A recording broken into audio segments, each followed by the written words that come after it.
Buongiorno a tutti e benvenuti a Sveglia Trieste. Oggi avremo ospiti in studio Fabio Scoccimarro, assessore regionale alla difesa dell'ambiente, e Caterina De Gavardo, assessore comunale alla sicurezza. Quindi se vorrete dialogare con i nostri ospiti potrete farlo come sempre chiamandoci in diretta oppure scrivendoci una mail. Andiamo subito a vedere le previsioni del tempo con il sito dell'Osmer ARPA regionale. Vediamo qual è la situazione generale. Allora, una depressione presente sull'Europa centro-occidentale favorirà anche sulla regione l'afflusso in quota di masse d'aria a tratti umide, mentre nei bassi strati fino a mercoledì affluiranno correnti fredde e secche da nord-est. Vediamo oggi, martedì 9 gennaio, cielo da poco nuvoloso a variabile, soffierà Bora forte sulla costa, specie a Trieste, dove le raffiche saranno intorno ai 100 km orari, così come aveva previsto appunto l'esperto dell'Osmer ieri nel nostro telegiornale. Poi rivedremo magari anche il servizio. Da moderata sostenuta sul resto della costa, sempre la Bora, e sulle zone orientali. Farà più freddo con temperature in deciso calo, leggermente sotto la norma del periodo, congelate estese in montagna e nella notte anche in pianura. Sulla costa le massime saranno di poco sopra lo zero. Per domani, mercoledì 10 gennaio, cielo da poco nuvoloso a variabile, al mattino soffierà Bora forte ancora sulla costa, specie a Trieste, dove le raffiche saranno intorno a 80-100 km orari, da moderata sostenuta sul resto della costa e sulle zone orientali. In giornata la Bora sarà in attenuazione, giornata fredda, leggermente sotto la media del periodo, congelate estese in montagna e nella notte anche in pianura, massime ancora piuttosto basse sulla costa. Questa è la situazione per oggi e domani, ma già giovedì ci sarà un piccolo cambiamento del meteo, perché avremo cielo in prevalenza sereno con Bora moderata sulla costa e sulle zone orientali. Sul Tarvisiano al mattino possibile presenza di nubi basse e fondovalle. Le temperature saranno in ripresa, specie le massime su pianura e costa, con zero termico, in risalita fino a 1600 metri circa in serata, quindi un'attenuazione proprio della sensazione di freddo, di gelo di questi giorni, di questi 2 giorni. Allora, queste le previsioni dell'Osmer ARPA regionale. Andiamo a vedere le prime pagine dei quotidiani in edicola quest'oggi, a cominciare dal Piccolo, come facciamo sempre. Allora andiamo a vedere che il Piccolo, il quotidiano locale, ci dà conto del salvataggio delle 5 persone intrappolate all'interno della grotta in Slovenia, salvati dai sub. I 5 intrappolati nella grotta slovenia erano bloccati per 3 giorni nella Krishna Jama. Questo è un momento appunto del salvataggio della famiglia intrappolata in grotta. Erano 3 persone di una famiglia e poi 2 guide. Nuovo volto per Barcola, hanno risposto in 8.000, spiagge attrezzate gratis, più parcheggi e anche bus del mare. Il sondaggio della regione sul rilancio della riviera triestina. Questa quindi l'iniziativa di cui parleremo molto anche in questa puntata di Sveglia Trieste con l'assessore Scoccimarro. Poi la riapertura, la scuola corsi riapre al Molo Quarto, è successo ieri. Poi andiamo a vedere anche a Medeazza, abitanti terrorizzati dagli ululati degli sciacalli. L'amaro Trieste di Basile Zocchi, terzo al mondo per gli americani, la curiosità. Addio a Kaiser Franz, un gigante, si parla di Franz Beckenbauer. Ancora vediamo i saluti romani, è una notizia che campeggia un po' in tutti i quotidiani, in edicola oggi. I saluti romani per H. alla Renzi, a Schlein a Meloni, nulla da dire, l'interrogazione del PD e il commento: chi non vuole fare i conti con il passato. Ancora, dalla scuola fino alla giustizia, i posti statali scoperti in Friuli Venezia Giulia, gli operatori della sanità, sì a una riforma radicale. Andiamo a dare un'occhiata agli altri quotidiani in edicola, a cominciare dal Corriere della Sera. Vediamo qui Israele uccide un capo militare di Hezbollah, fase nuova della guerra, ora azioni mirate. Questo è il primo piano del Corriere. Saluto romano e scontro, anche qui H. alla Renzi, PD e 5 Stelle all'attacco, i meloniani ipocriti, la russa Fratelli d'Italia estranea, dubbi sul reato. Europee, mossa di Salvini, io non mi candido, la Premier ci sta pensando. Calcio, aveva 78 anni, giocò infortunato Italia-Germania 4-3, la famosa celeberrima partita Beckenbauer, il Kaiser che vinse i 2 mondiali. Poi ancora Chiara Ferragni è sotto inchiesta, IPM truffa aggravata. Chiara Ferragni è indagata per truffa aggravata dai PM di Milano per il caso del Pandoro Pink Christmas dell'azienda piemontese Balocco. Andiamo a vedere la Repubblica. Adunata nera, questo è il titolo, si riferisce appunto alla parata shock a Roma, in 1000 col braccio teso per ricordare la strage di H. Larenzia, dossier della Digos in procura, silenzio della Premier, Rampelli di Fratelli d'Italia, sono solo cani sciolti, ma Tajani condannare ogni apologia del fascismo, dice. La Russa, non è detto che questi gesti costituiscano reato. Queste le parole del Presidente del Senato. Allora, l'antisemitismo generato da velenose bugie, l'approfondimento di Maurizio Molinari oggi su Repubblica, e poi Salvini, non mi candido, vorrei Vannacci e lui ci penso. Il caso affair Pandoro, Ferragni e Balocco indagate per truffa, e poi anche qui l'addio a Beckenbauer. Vediamo La Stampa, ecco, La Stampa dà conto di una notizia, abbiamo già intravisto questo titolo sul Corriere, l'Ilva ostaggio di Mittal, l'acciaio torna allo Stato, salvataggio con l'amministrazione controllata, caccia ai nuovi soci privati. Si parla dell'Ilva, gli indiani rompono col governo, entro maggio serve 1,5 miliardi. Poi ancora sulla Stampa, Hezbollah bombarda una base israeliana, Netanyahu risponde la guerra si allarga. Poi vediamo ancora parabola Ferragni indagata per truffa e saluti romani, anche qui viva l'Italia antifascista è il titolo significativo del commento di Giovanni De Luna sulla Stampa. Ancora vediamo Libero, la sinistra non capisce un H, riferendosi ad H. Larenzia, saluti romani per i morti, PD e 5 Stelle portano il caso in Parlamento e in procura, accusano Meloni, ma quando governavano loro succedeva la stessa cosa. Poi ancora i Pandori affondano, la Ferragni indagata per truffa. Vediamo ancora il Papa demolisce le teorie gender e l'utero in affitto, delusione Dem. Poi ancora serve una svolta d'acciaio e rottura con gli indiani, ora l'Ilva sia nazionalizzata. Il Giornale, vediamo ancora il Giornale, Pandori e beneficenza, Ferragni indagata, rischia fino a 5 anni per truffa aggravata, scusate, e poi Salvini a sorpresa, io non mi candido, elezioni europee, il leader della Lega apre i giochi nel centrodestra, Vannacci lo vorrei con me. Ancora il Fatto Quotidiano, vediamo, Sgarbi ora è indagato, furto di beni culturali, quadro rubato, il sottosegretario è iscritto nel registro degli indagati appunto a Macerata. L'incompatibile sul Manetti sparito, sentiti il restauratore e i titolari della ditta che ne fece la copia, lui dice i carabinieri lavorano per me. Ancora qui per il caso Pandoro, Ferragni indagata dai PM di Milano e truffa aggravata, Renzi contratto con la società legata ai servizi segreti di Israele. Poi ancora il Domani, vediamo, saluti romani, Meloni non condanna, H. Larenzia divide la maggioranza, Schlein sembra il 1924, Fratelli d'Italia minimizza, ma Tajani dice la legge vieta l'apologia di fascismo.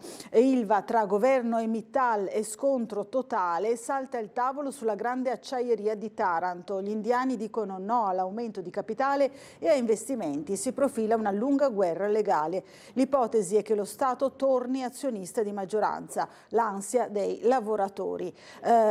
Il Sole 24 ore, diamo un'occhiata, sanità slitta di 2 anni il piano acquisti di TAC, ecografi e risonanze magnetiche. Questo è il titolo principale. Poi ancora escalation d'attacchi tra Hezbollah e Israele, il Papa basta morti civili. E per il superbonus il 2023 chiude con 100 miliardi di detrazioni. Questo è il panorama fiscale raccontato sul Sole 24 ore. Andiamo nuovamente sul Piccolo per vedere un pochino le notizie di casa nostra. Scorriamo rapidamente il quotidiano, poi torneremo anche naturalmente sulle altre pagine di carattere nazionale e regionale. Allora vediamo che si parla proprio delle spiagge attrezzate gratis, parcheggi e bus del mare, Barcola vista dai triestini. Ben 8.000 i partecipanti al sondaggio online della Regione. Le priorità spaziano dalla prevenzione delle mareggiate alla risoluzione del problema del traffico. In 2.500 non si sono limitati a rispondere ai 25 quesiti proposti, inserendo pure delle considerazioni personali. Questo è il risultato che abbiamo registrato anche noi. Qui vediamo un po' tutte le slide che poi rivedremo insieme con l'assessore regionale all'ambiente e vediamo che il Comune proroga la raccolta di opinioni a Muggia, si lavora su strada per Lazzaretto intanto per rimettere in sesto quell'importante arteria di collegamento con il confine. Allora, dicevo, noi abbiamo così registrato il risultato di questo questionario della Regione messo online appunto dall'assessore Fabio Scoccimarro per capire che cosa pensano i triestini del futuro di Barcola, che cosa desidererebbero. Ieri abbiamo anche intervistato l'assessore Scoccimarro, però abbiamo realizzato proprio il servizio sul questionario dedicato. Se riusciamo a vedere il servizio giusto, altrimenti... Volevamo ribadire che questo è un progetto che nasce dal basso, quindi una piramide rovesciata, coinvolge la popolazione, operatori di interessi. In Regione abbiamo sentito le categorie con la Camera di Commercio in primis proprio nella prima riunione. Oggi stiamo sentendo, e abbiamo concluso da qualche giorno, il punto questionario in cui si chiede alla gente nella città qual è la loro proposta rispetto a quelle che sono le proposte attuali, cioè di ampliare la possibilità di andare al mare. Allora, questo era il commento dell'assessore Scoccimarro, che poi risentiremo naturalmente in diretta quando sarà qui con noi per commentare proprio il risultato di questo sondaggio che è stato realizzato e al quale hanno partecipato circa 8.000 cittadini che hanno detto la loro su quello che sarà il futuro di Barcola. Sentiamo. Favorevoli in netta maggioranza all'ampliamento della superficie di spiagge di sassi e alla realizzazione di moli verso il mare. Sono 8.000 i triestini che hanno risposto al questionario sul futuro della riviera di Barcola, lanciato sul sito della Regione dall'assessore all'ambiente Scoccimarro alla fine di novembre. I risultati sono stati consegnati questa mattina ai progettisti di Metro Area, incaricata di redigere lo studio di fattibilità della nuova linea di costa barcolana. Le risposte alle 25 domande, divise per aree tematiche, fotografano preoccupazioni e aspettative di una comunità che avverte il senso di vulnerabilità rispetto agli eventi climatici estremi e che valuta positivamente il possibile ampliamento degli spazi e dei servizi del lungomare. Alla domanda se siano sufficienti le strutture balneari nel loro insieme, il 55% dei partecipanti ha risposto in maniera negativa, mentre è stata affermativa rispettivamente per il 73% e il 70% la risposta sull'ampliamento della spiaggia e sulla creazione di nuovi moli. Stesse percentuali di pareri positivi per le iniziative di ripopolamento e preservazione della flora e della fauna marina e per la realizzazione delle opere di protezione della costa, attualmente non adeguate per il 71%. In tema di trasporti il 65% ritiene utile aumentare i collegamenti via mare, il 67% che Barcola sia poco accessibile per le persone disabili. Alla cronica difficoltà di trovare parcheggio fa da conferma l'abitudine della maggioranza, quasi il 40%, di usare l'auto privata, mentre solo il 22% prende mezzi pubblici e un timido 10% preferisce la bicicletta. Degli 8.000 partecipanti al questionario, 2.500 hanno anche inserito considerazioni personali in una sezione apposita che forniranno ulteriori spunti al progetto. Questo dunque è il progetto previsto per Barcola, che è in fase appunto di costruzione, come diceva prima nell'intervista all'assessore regionale all'ambiente Fabio Scoccimarro, che sentiremo dopo in studio. Fra l'altro avremo anche tutto un servizio con immagini dedicate, con slide dedicate proprio per commentarle insieme all'assessore. Cambiamo argomento per un momento perché andiamo alla cronaca, ci arriva la la notizia che c'è stato un incidente stradale a Monfalcone. Questa mattina una giovane donna è stata soccorsa in realtà nella tarda serata di ieri dal personale medico infermieristico per le ferite che ha riportato a seguito di un investimento che si è verificato a Monfalcone lungo la via Cesare Augusto Colombo. Per cause ancora in corso di accertamento da parte delle forze dell'ordine, mentre camminava è stata investita da una vettura. A seguito dell'impatto è stata sbalzata per circa 5 metri. Dopo la chiamata d'aiuto giunta al numero 112 sono arrivati i soccorsi. Gli infermieri della Sores hanno inviato l'equipaggio di un'ambulanza proveniente da Monfalcone, l'equipaggio dell'automedica da Gradisca e l'elisoccorso. Hanno attivato anche le forze dell'ordine. Naturalmente la giovane donna è stata presa in carico dal personale medico infermieristico e trasportata con l'ambulanza e il medico dell'automedica all'ospedale di Cattinara in codice giallo. L'elicottero in quel momento non poteva volare a causa del forte vento di Bora sulla zona, quindi è stata ricoverata appunto in condizioni serie ma pare non critiche all'ospedale triestino di Cattinara. Vediamo ancora sul piccolo, torniamo al mondo della scuola per parlare del Molo Quarto, l'esordio della scuola Corsi. Il preside Benes, nessun problema segnalato per l'accesso, l'unica criticità è l'assenza di connessione, il wifi, insomma il PD attacca proprio su questo, come ha fatto ieri la consigliera Pucci. Primo giorno di scuola ieri al Molo Quarto per la Guido Corsi col trasloco momentaneo nella struttura Frontemare, mentre nella sede di via Sant'Anastasio partiranno a fine mese i lavori di adeguamento dell'edificio che dureranno 2 anni. Ragazzi entusiasti per la novità, genitori contenti, così come il dirigente scolastico Roberto Benes che già qualche giorno fa, durante la presentazione degli spazi da parte del Comune, si era detto soddisfatto per l'organizzazione dei vari ambienti. I 320 studenti ieri mattina hanno preso possesso delle aule degli spazi comuni al rientro dalle vacanze natalizie. È passato subito il test dell'ingresso dei genitori che hanno a disposizione gratuitamente l'accesso al parcheggio per 15 minuti all'orario d'entrata e all'uscita delle lezioni per ritirare i figli. Nessun disguido segnalato. Tutto si è svolto in modo regolare, conferma il preside Roberto Benes. Abbiamo accolto subito tutti gli alunni nell'atrio che è molto grande per un saluto di benvenuto e poi la giornata è proseguita in classe. L'unica criticità che è stata segnalata la mancanza di connessione che spero sia in via di risoluzione, dice appunto il dirigente scolastico. Per aiutare studenti e genitori, aggiunge, è stata inviata una circolare dove si spiegava in modo dettagliato il percorso da effettuare a piedi per entrare a scuola. Critiche però dall'opposizione proprio per l'assenza di collegamento internet. In una nota la consigliera Rosanna Pucci del PD scrive che mancano la linea telefonica e wifi che al giorno d'oggi è elemento importante per il buon andamento dell'attività didattica e di quella organizzativa. Quindi alla fine dell'orario della prima giornata, attorno alle 14, mamma e papà e nonni pronti a recuperare i ragazzini fuori dalla scuola parlano di una situazione tranquilla, senza problemi sul fronte dell'accesso e speriamo che sia sempre così durante tutto l'anno. Scuola, iscrizioni al SIS a partire dal 18 gennaio, quindi dal 18 gennaio fino al 10 febbraio le famiglie potranno presentare domanda per l'iscrizione al SIS comunale di Trieste per l'anno scolastico 24-25.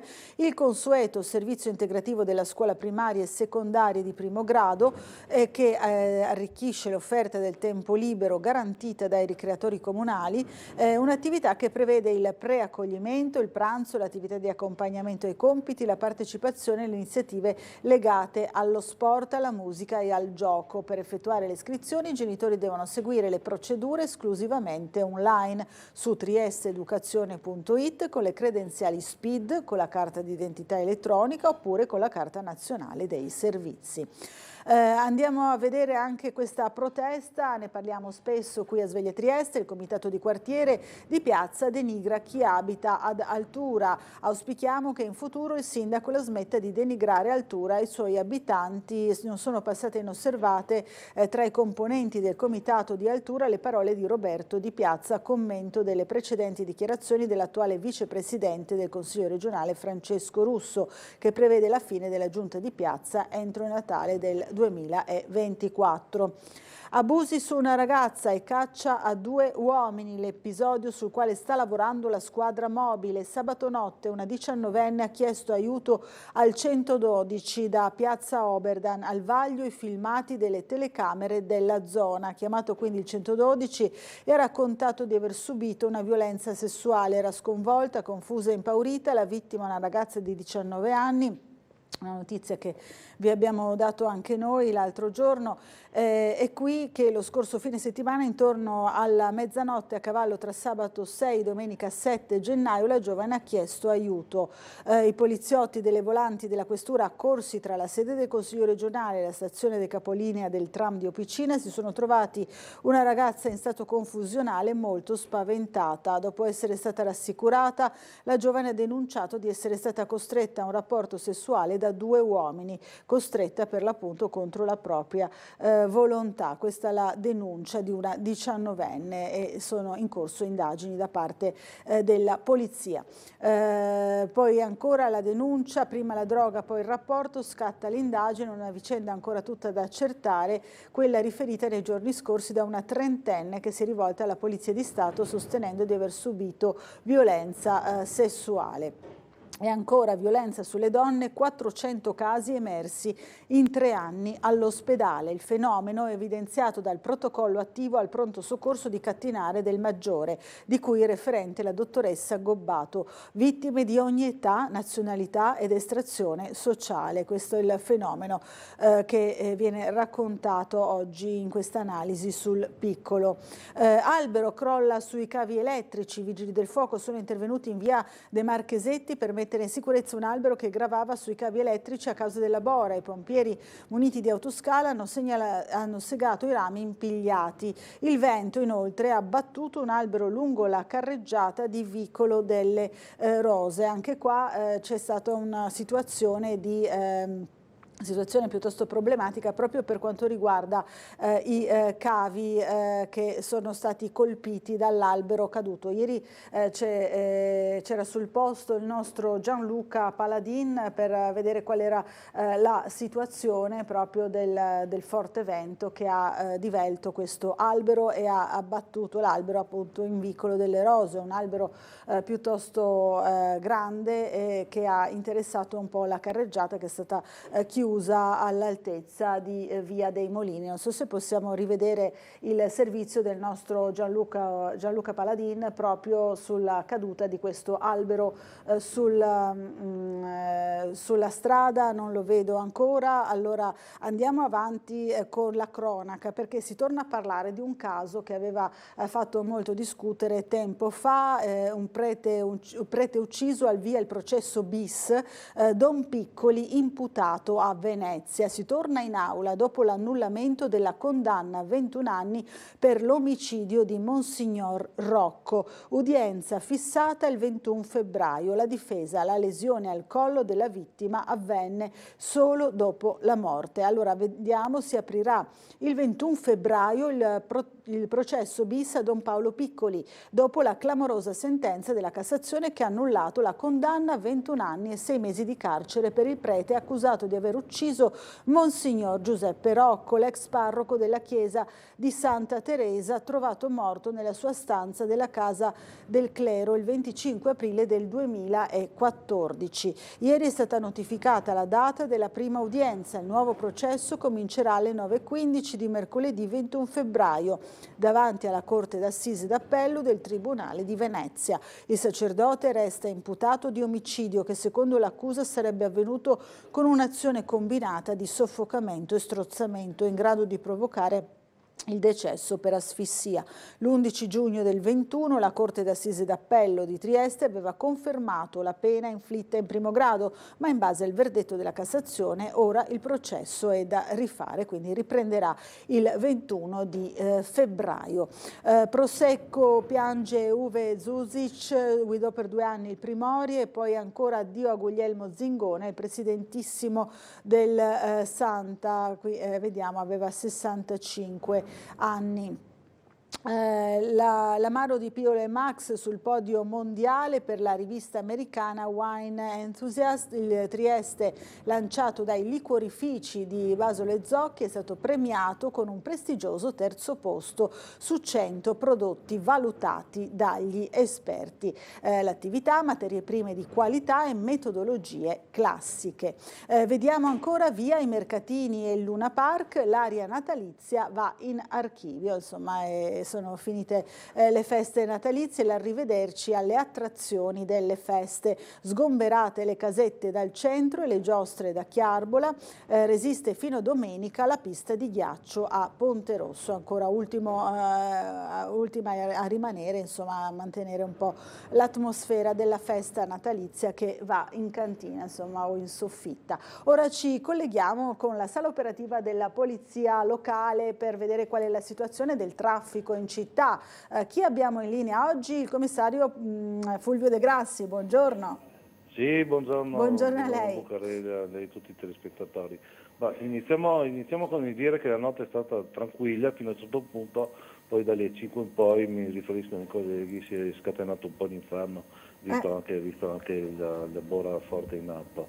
Niente di grave, fortunatamente abbiamo avuto una recinzione caduta in Sette Fontane Padova, stiamo andando, ci sono 2 veicoli danneggiati, comunque c'erano già i vigili del fuoco che hanno messo in sicurezza il tutto. C'è un incidente sul Conferito invece causato, da quanto so, probabilmente sempre dalla bora, nel senso che dovrebbe essersi staccato qualche manuffatto, qualche telone che è andato a interferire con un veicolo, penso un motociclo, ripeto, incidente Conferito, stiamo andando, non so ancora dirvi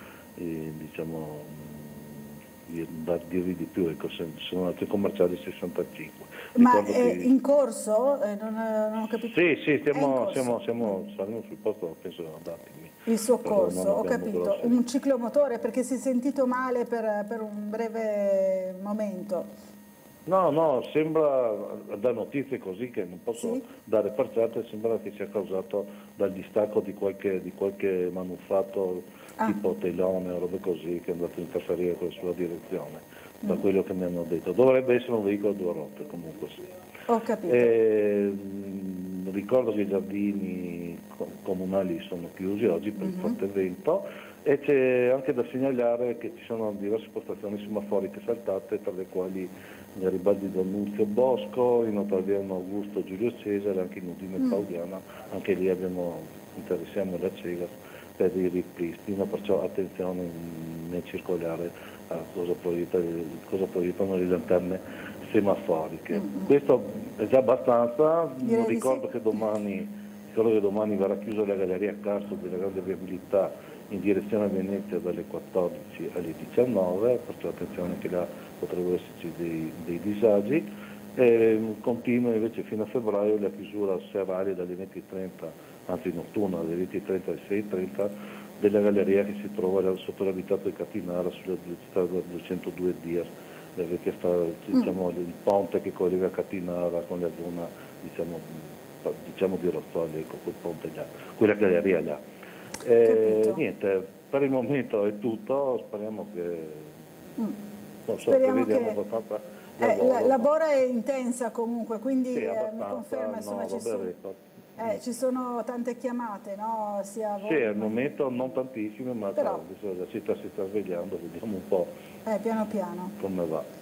Va bene, allora ci risentiremo sicuramente nel corso della mattinata, poi all'ora di pranzo. Intanto grazie e buon lavoro, buona giornata sia a lei che ai suoi colleghi. Grazie parimenti. A più tardi, grazie. Allora noi ci dobbiamo fermare per una brevissima pausa pubblicitaria, fra poco riprenderemo ancora con la nostra rassegna stampa e con i nostri servizi, a fra pochissimo.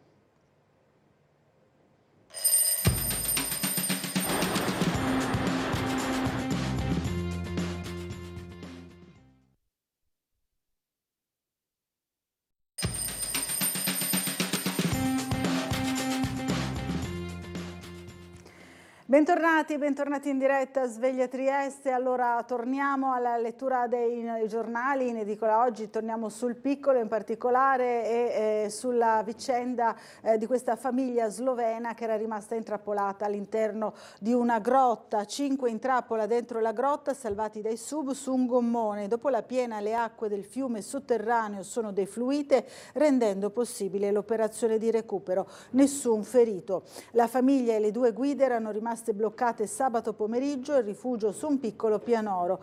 In 45 impegnati ieri nei soccorsi. Un gruppo di medici e psicologi ha prestato la prima assistenza. Qui vediamo tutta la squadra di persone che sono intervenute per salvare questa famiglia intrappolata in grotta. Anche la Spagna dà il via libera ai passaporti di Pristina, ma non viene riconosciuta l'indipendenza. I kosovari possono ora viaggiare senza visto in tutti i paesi UE per un massimo di 90 giorni. Ferragni indagata per truffa aggravata, l'abbiamo visto un po' su tutti i giornali, rischia il processo a Milano dopo la multa di 1 milione dell'antitrust. Lei commenta: piena fiducia nella magistratura. Guasto alla seggiovia, ma hanno messo un cavo nell'impianto di risalita, è giallo a Cervinia. Poi ancora abbraccia la figlia e si butta dal balcone al 9° piano. La bimba di 6 anni muore. Per la donna una prognosi di 40 giorni, niente da fare per il cagnolino precipitato con loro. Il marito non si è accorto di nulla, la 41enne era in cura.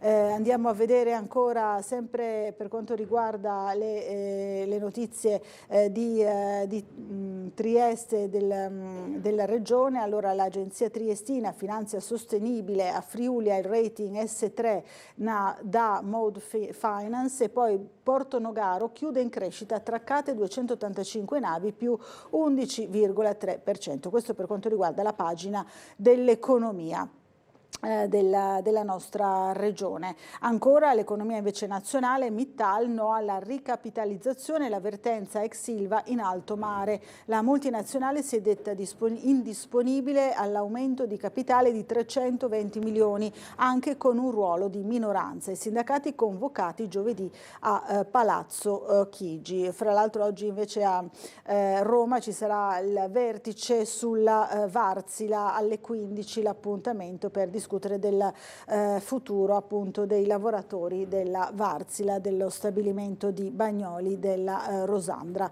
Torniamo ancora sul questionario della regione appunto di cui parleremo fra poco insieme all'assessore Scoccimarro, l'assessore all'ambiente della regione, per capire che cosa ne pensano i triestini di questo progetto di rinascita e vera e propria rivoluzione della Riviera Barcolana. Allora, i triestini riconoscono la vulnerabilità della costa triestina e nella Barcola che verrà vorrebbero più spazi ad accesso gratuito, spiagge di ciottoli e sassi piuttosto che moli e strutture attrezzate verso il mare dove prendere il sole e divertirsi, concepiti in modo da garantire pure una maggiore fruibilità e più piccoli alle persone con fragilità. Quindi c'è anche attenzione appunto alle spiagge eventualmente per bambini oppure con accesso per le persone che hanno disabilità. Reputano inoltre che la zona sia oggi troppo trafficata e povera di parcheggi e vedono di buon occhio anche un collegamento via mare da e per il centro, magari intensificato. E quanto emerge dal sondaggio lanciato a novembre dall'assessore regionale all'ambiente Fabio Scoccimarro. Con il quale parleremo appunto fra poco, entreremo nel dettaglio delle domande e risposte ottenute grazie a questo questionario. La rompighiaccio Bassi in missione in Antartide per studiare il clima. È iniziata la campagna oceanografica della 39esima spedizione in Antartide che vede in prima linea la nave rompighiaccio italiana Laura Bassi, premiata a dicembre a Trieste col premio Barcolana e parte del programma nazionale di ricerche in Antartide, il PNRA.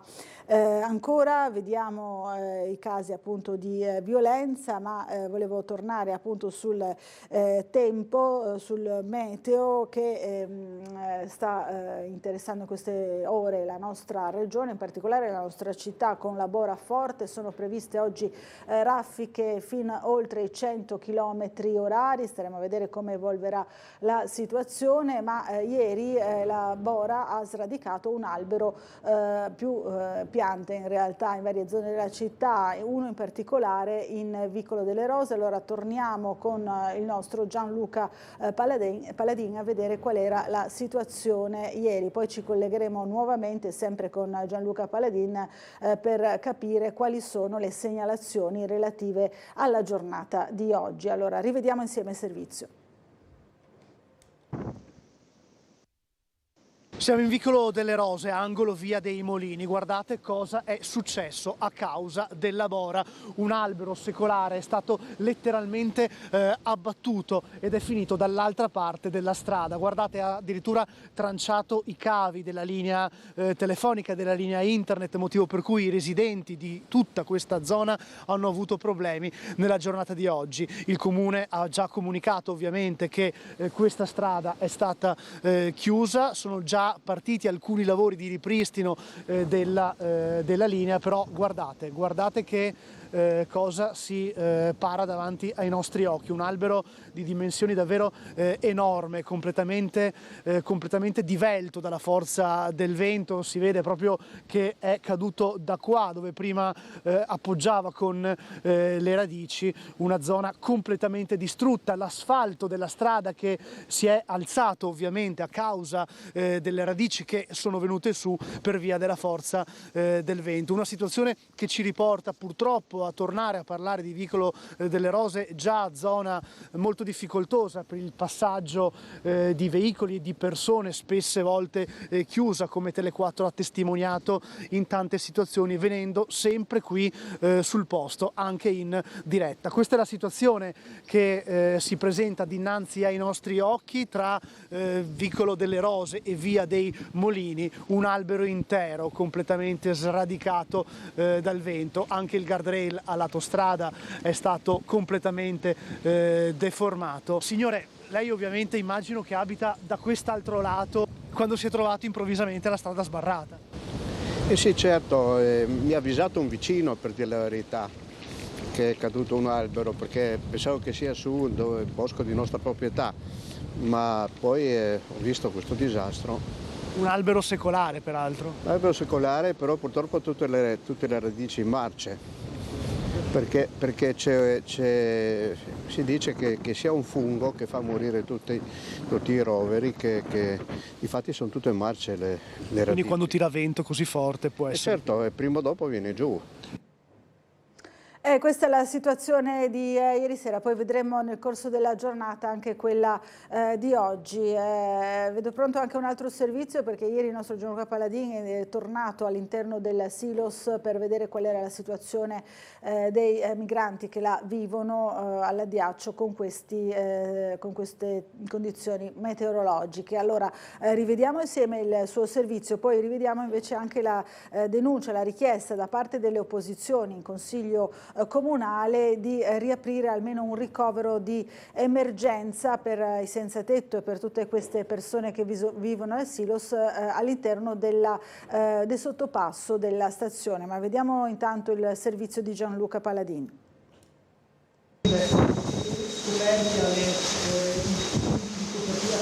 Con l'arrivo della bora e il cambio delle temperature, ora sì che il freddo si sente, soprattutto qua all'interno del Silos, dove almeno 150 migranti vivono e continuano a mangiare, a dormire in queste tende, in una situazione davvero drammatica. Viaggio nel Silos di Trieste tra i migranti che lottano contro il freddo e l'umidità. Ora è difficile accendere un fuoco per scaldarsi, oltre ad acqua e cibo, adesso la richiesta degli occupanti della fatiscente struttura consiste in vestiti e coperte.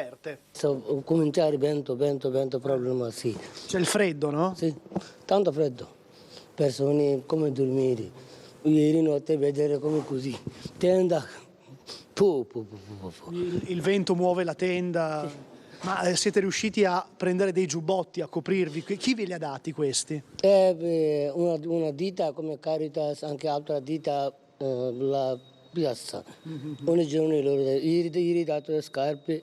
Okay. Altri strumenti, anche mangiare. Come fate a dormire con questo freddo? Avete delle coperte? Avete sì, qualcosa? Ogni giorno loro dare coperta.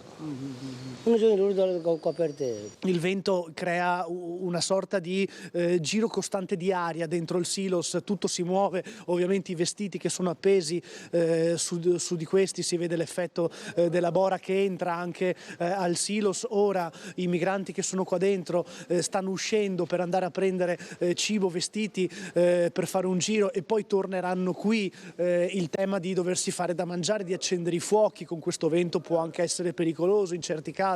Non solo il freddo a rendere impossibile la vita nel silos, pesa la mancanza dei servizi igienici. It's so cold right now, yes? Yes. Okay. This outside a problem. No toilet, no water. No toilet, non ci sono bagni. No water, no. Non c'è acqua. Non c'è quello mio. Appena entriamo nel silos vediamo circondati perché vogliono anche informazioni su come sta proseguendo la gestione di questo problema. Scarpe e vestiti nel fango, pentole, piatti e posate conservati come si può, tenuti lontani dal suolo per evitare di sporcarli troppo. Eppure, nonostante le difficoltà, i migranti raccontano di voler rimanere a Trieste e anche dentro al silos, per quanto possibile, cercano di ricreare un luogo da poter chiamare casa. Addirittura è stato creato un salottino qui con delle sedie, un fuoco che viene acceso in mezzo, pignate, piatti, bicchieri, pentole per farsi da mangiare, per scaldarsi, che è il bisogno più grande in questo momento per le persone che vivono qui.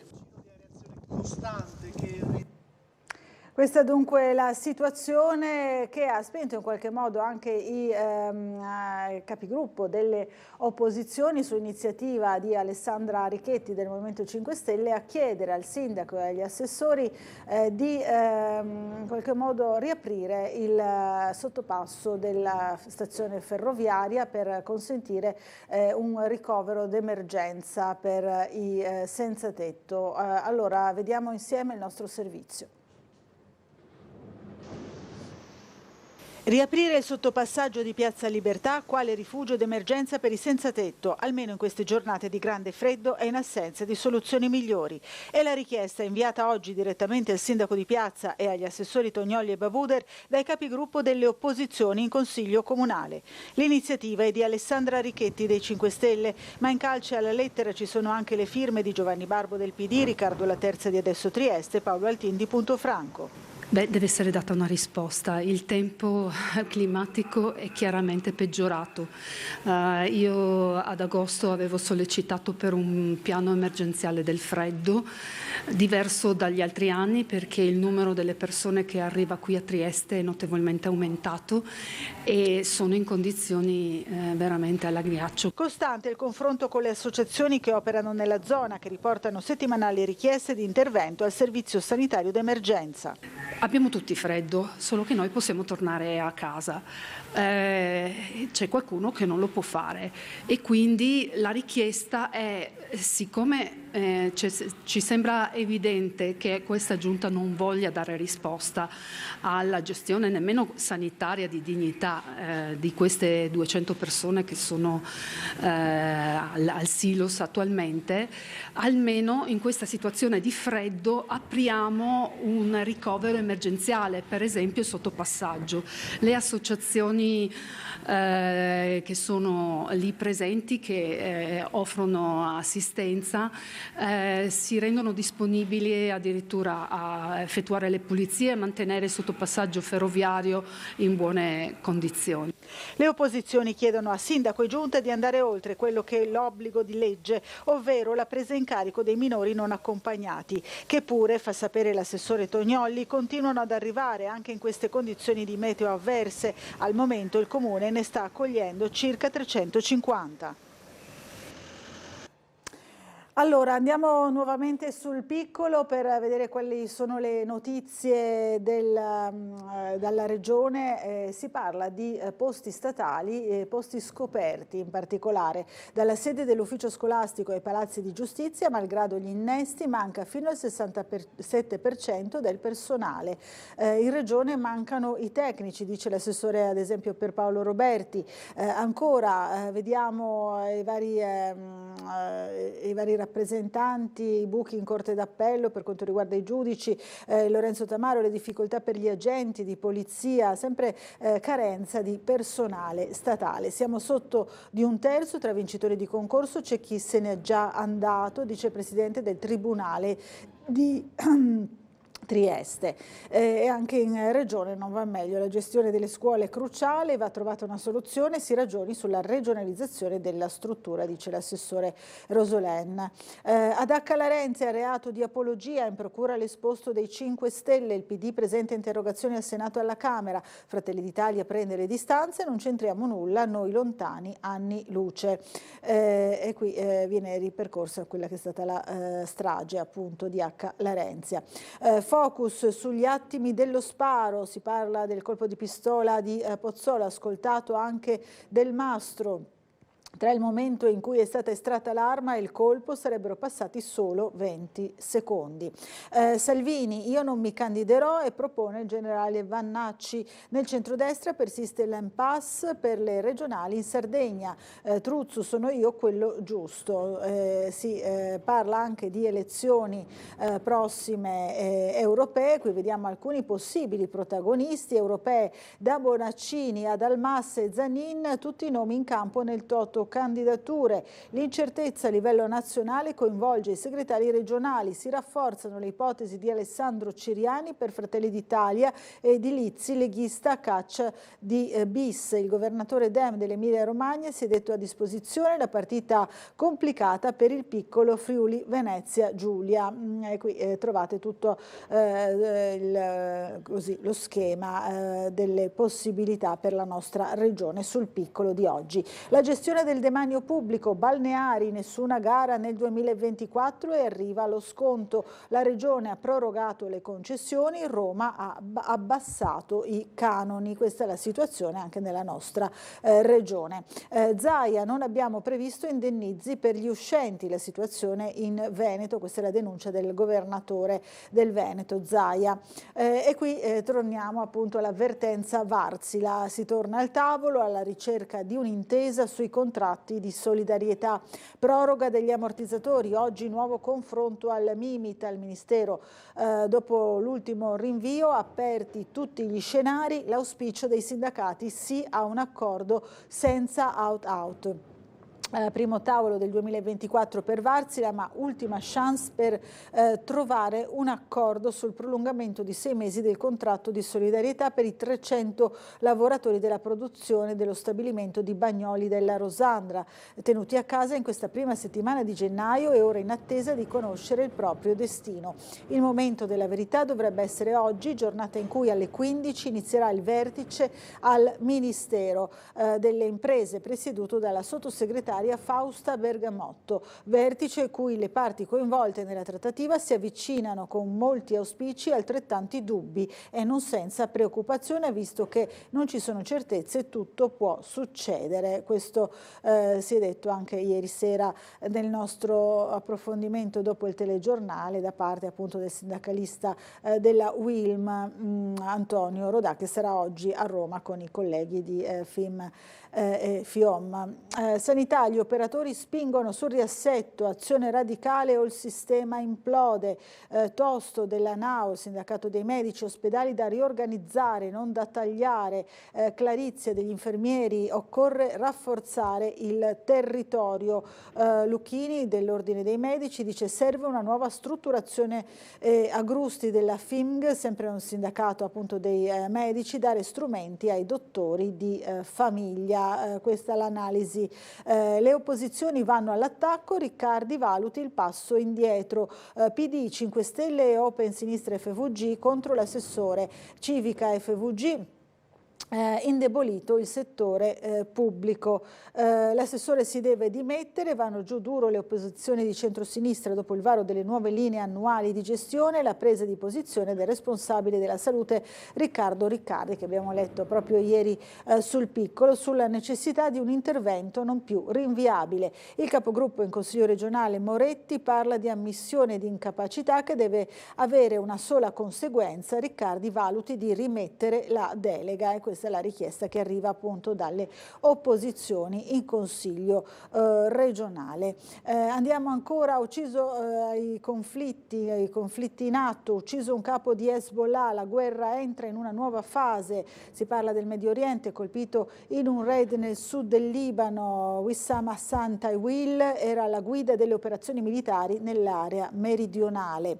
Ancora il giudice nemico di Bibi, di Netanyahu, difende il suo paese all'Aia. Ancora invece in Ucraina sotto attacco, missili su 6 regioni. Putin non vuole la pace. Qui vediamo un'immagine drammatica della distruzione dopo un attacco russo nella città ucraina di Dnipro. Andiamo ancora sempre sul piccolo, fuoco al portone della chiesa di Pola, polizia in campo, Madonna del Mare, fumo anche all'interno. E poi per la regione di Zara invece tassa non pagata, chiesto il giudizio per il governatore appunto della regione di Zara. Noi invece ieri ci siamo occupati di un caso di cronaca, di un tentativo di furto d'auto nel rione di Servola. La vittima, che è riuscita però a mettere in fuga il ladro, il presunto ladro rapinatore, e ha voluto parlare con noi per denunciare una situazione che si fa sempre più frequente, non solo appunto nel rione dove è stato compiuto questo tentativo di furto, ma un po' in tutta la città. Vediamo se riusciamo a rivedere insieme il servizio su appunto questo giovane triestino che è riuscito a bloccare il ladro che voleva rubargli l'auto. Vediamo. Scendo di casa e alle 9 del mattino scopro un ladro che si era intrufolato nella mia macchina, e poi quando l'uomo ha cercato di aggredirmi ho dovuto ricorrere a dei gesti di autodifesa, senza ovviamente far del male all'aggressore per non passare dalla parte del torto, ma semplicemente per aspettare l'arrivo delle forze dell'ordine e consegnarlo alla giustizia. Colpito ripetutamente al volto dal ladro che a testate tentava di liberarsi dalla sua presa. È successo fra Natale e Capodanno nel rione di Servola, Trieste. L'uomo, un giovane triestino di cui non forniamo volutamente l'identità, stava uscendo dal portone di casa quando ha trovato il ladro a rovistare nella sua automobile per poi tentare di accenderla. Sono stati attimi di paura sicuramente, però non era possibile permettere a un ladro di prendere la refurtiva e soprattutto magari di scappare con la mia macchina posteggiata regolarmente nei pressi della casa, quindi ho cercato di bloccarlo e il ladro è diventato poi aggressore, ha cercato di scappare via aggredendomi, ma per fortuna sono riuscito a bloccarlo fino all'arrivo delle forze dell'ordine. Ad aiutarlo alcuni vicini di casa che, sentite le urla, hanno allertato la polizia. Sul posto in una decina di minuti 3 volanti, 2 hanno bloccato la via, la terza ha preso in consegna non senza fatica il ladro, uno straniero di origine medio orientale, arrestato in flagranza di reato e condotto al carcere del Coroneo. L'uomo era anche in possesso di 2 coltelli che per fortuna non è riuscito ad estrarre durante la colluttazione. Diciamo che per bloccare l'aggressore, che è stato abbastanza difficile da bloccare, purtroppo ho subito dei colpi, delle percussioni sul volto che mi hanno portato a 7 giorni di prognosi. Il giovane ha voluto parlare ai nostri microfoni per rappresentare una situazione, quella di Servola, in cui si vivono ripetuti episodi di microcriminalità che minano la serenità dei residenti. Sì, sono venuto qui a Tele4 perché credo che la gente debba sapere quello che sta succedendo in questo momento in un borgo come quello di Servola e nella nostra Trieste, che non è più un borgo felice come qualche anno fa.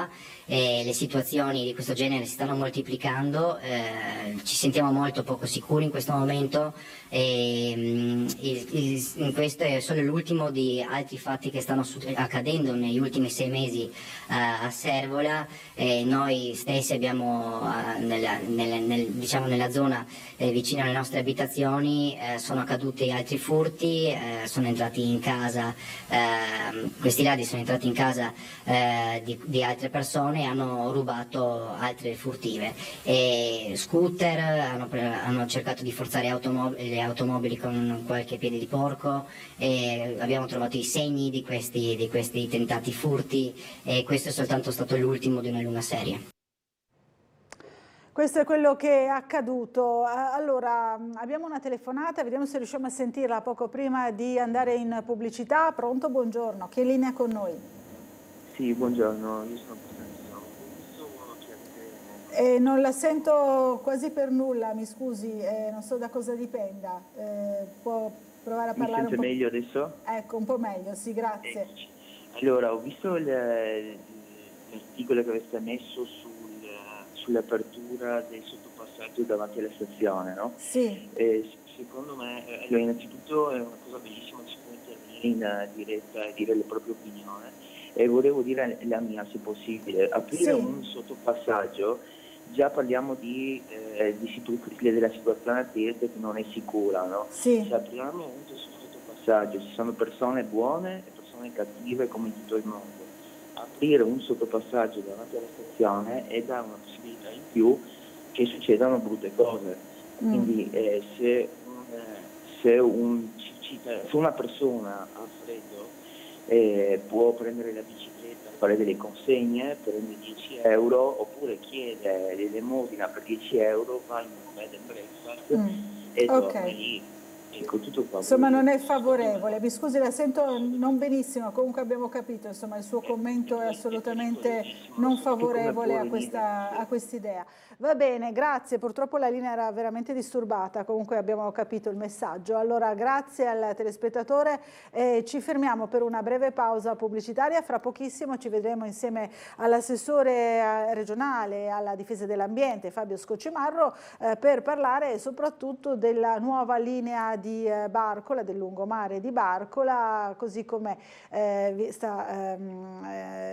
si sta progettando, ma in particolare anche di quelli che sono stati i risultati del questionario a lui dedicato. Allora, andiamo in pubblicità, poi ci vediamo subito dopo.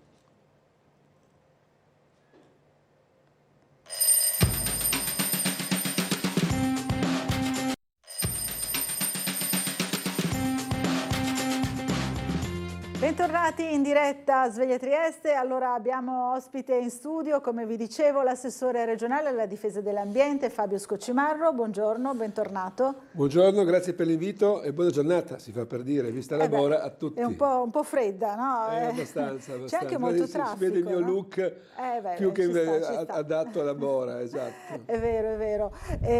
Allora, assessore, abbiamo parlato molto nella prima parte facendo la rassegna stampa, anche poi leggendo il piccolo, ma abbiamo realizzato anche noi ieri i servizi dedicati di questo questionario, no, che avete realizzato per la linea di costa, la linea di lungomare di Barcola, di quello che sarà il futuro di Barcola. Allora, che cosa ne pensano i triestini di questo progetto, e soprattutto siete partiti un po' dalla domanda in negativo, no? Sono soddisfatti di quello che c'è, di quello che abbiamo a disposizione qui a Barcola? Beh, allora, certamente tutti vogliono migliorare quello che è la nostra costa.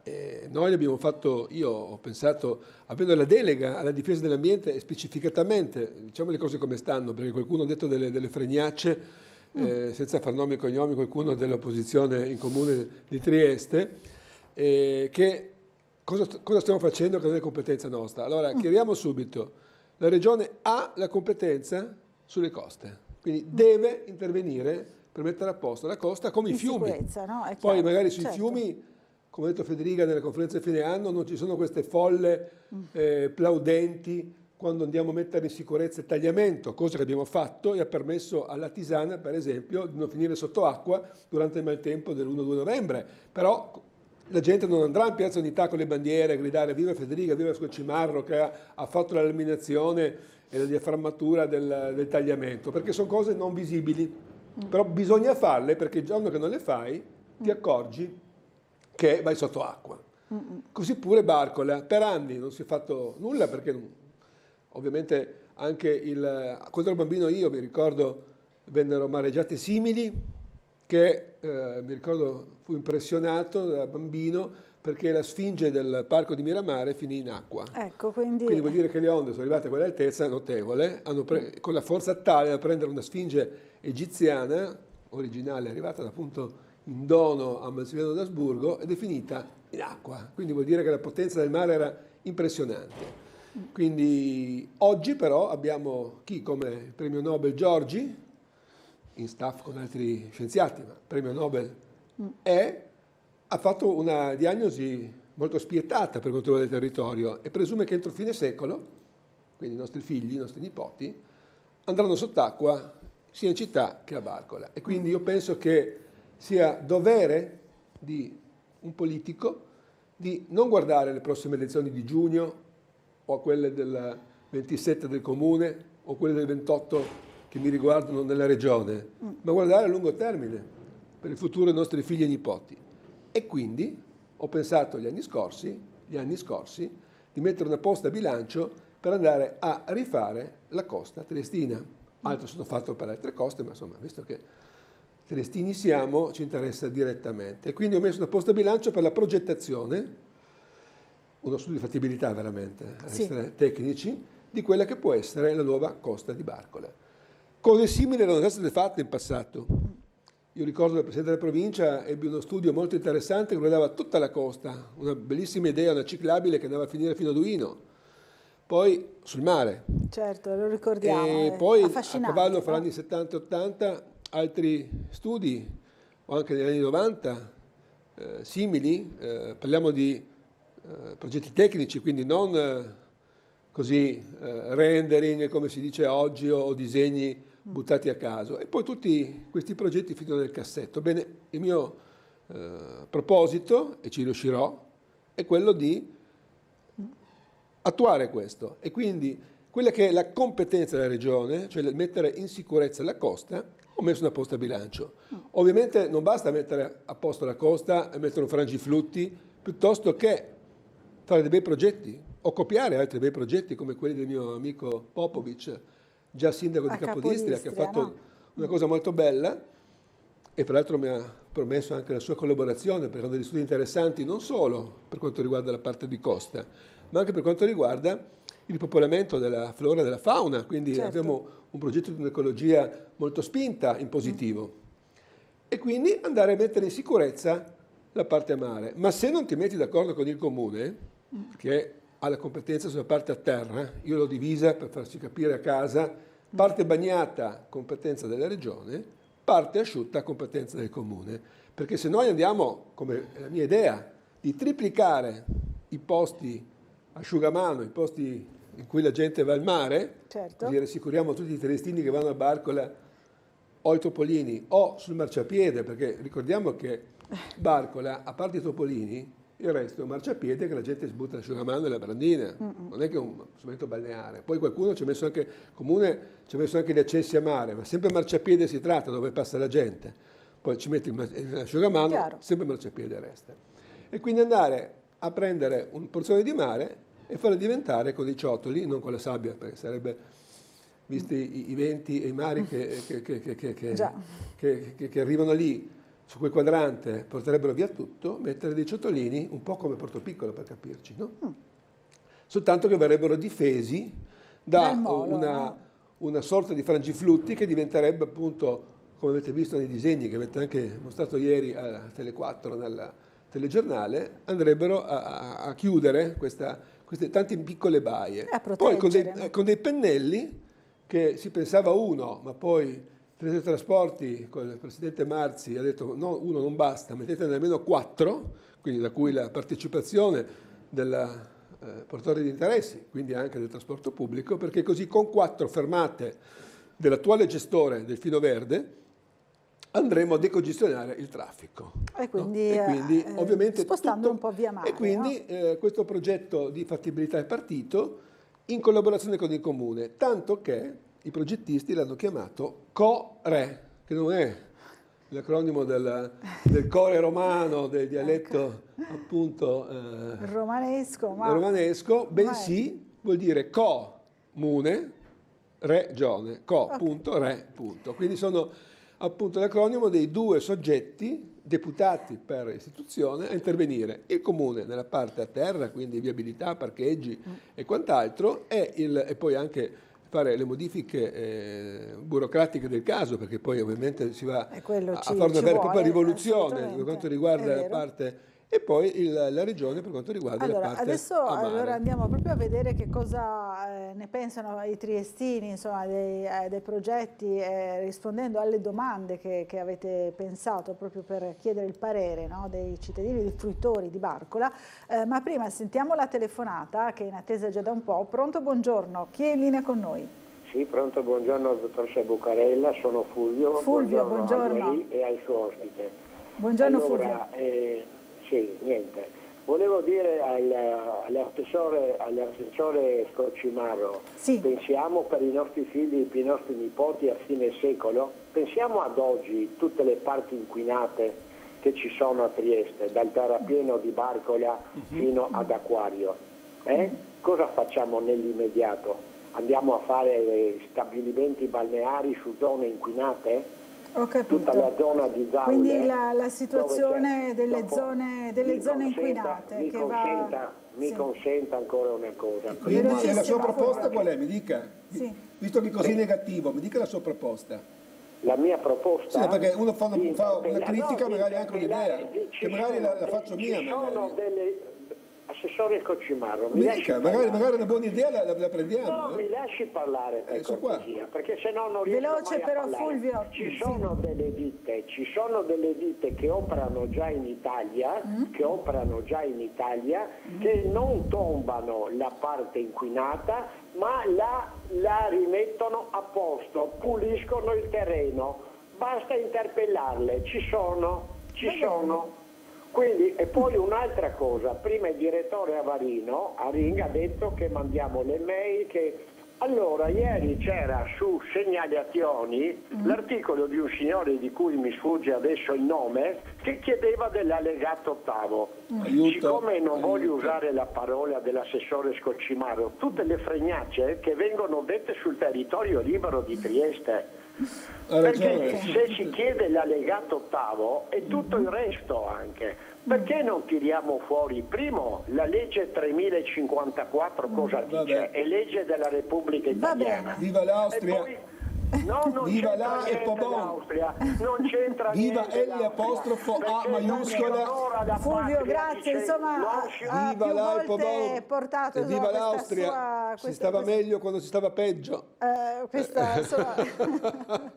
Ma ho capito, ma basta questa storia. Se avesse un fondamento giuridico il territorio libero, oggi ci sarebbero le corti europee che avrebbero detto che il signore ha ragione. Invece poi lui evidentemente chiama solo per dire negatività. Cosa pensa? Che i nostri tecnici quando vanno a fare un intervento sul mare non stiano attenti all'inquinamento? C'è anche la magistratura che controlla, signori. Se avete qualche problema andate in procura, fate una bella segnalazione, dite guardate che vengono fatti dei lavori su aree inquinate. Non si può fare. Noi come assessorato alla difesa dell'ambiente, la prima cosa che facciamo prima di fare un intervento sono i carotaggi, cioè vedere cosa c'è sotto, e quindi i tecnici e non il politico dicono se si può o non si può fare, e vi assicuro che da parte nostra e da parte di tutte le autorità competenti, comprese gli organi di polizia giudiziaria che hanno dei compiti di controllo, vanno a fare questi controlli e non aspettano che Fulvio mi telefoni e mi dica vai a chiamare una ditta, a prescindere che poi ditte ce ne sono ovunque, non solo in Italia, anche a Trieste, che fanno interventi di questo tipo,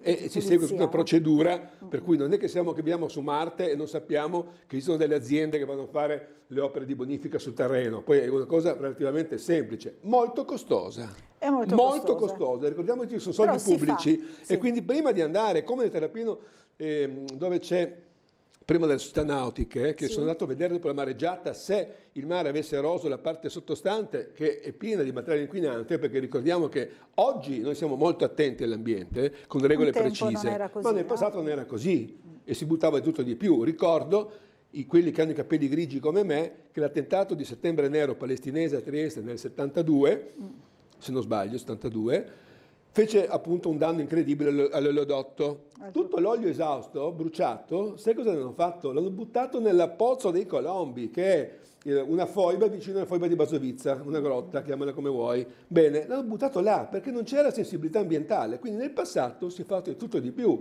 Il terrapieno di Barcola o la pineta di Barcola sono fatte come materiale di riporto senza guardare quello che c'era. Ovviamente quando si va a fare un intervento, ripeto, si fanno i carottaggi e si interviene, quindi non si fanno le cose alla bella che la va bene. Dopodiché stendo un pietoso velo sul discorso del territorio libero, con una bella licenza di storia, andarci a cercare quelle che sono le varie appunto percorsi che vengono fatti e finiamola con questo mito che diventiamo la Monte Carlo del Mediterraneo, del territorio libero, perché non è così. Comunque se vogliamo fare un bello studio, visto che io ho degli studi accademici di storia, ne parliamo, partecipo anch'io, portiamo degli eminenti appunto storici e anche giuristi internazionali, che si può fare un bel discorso accademico, un bel convegno, un bel libro, ma è finita là, insomma il futuro è questo.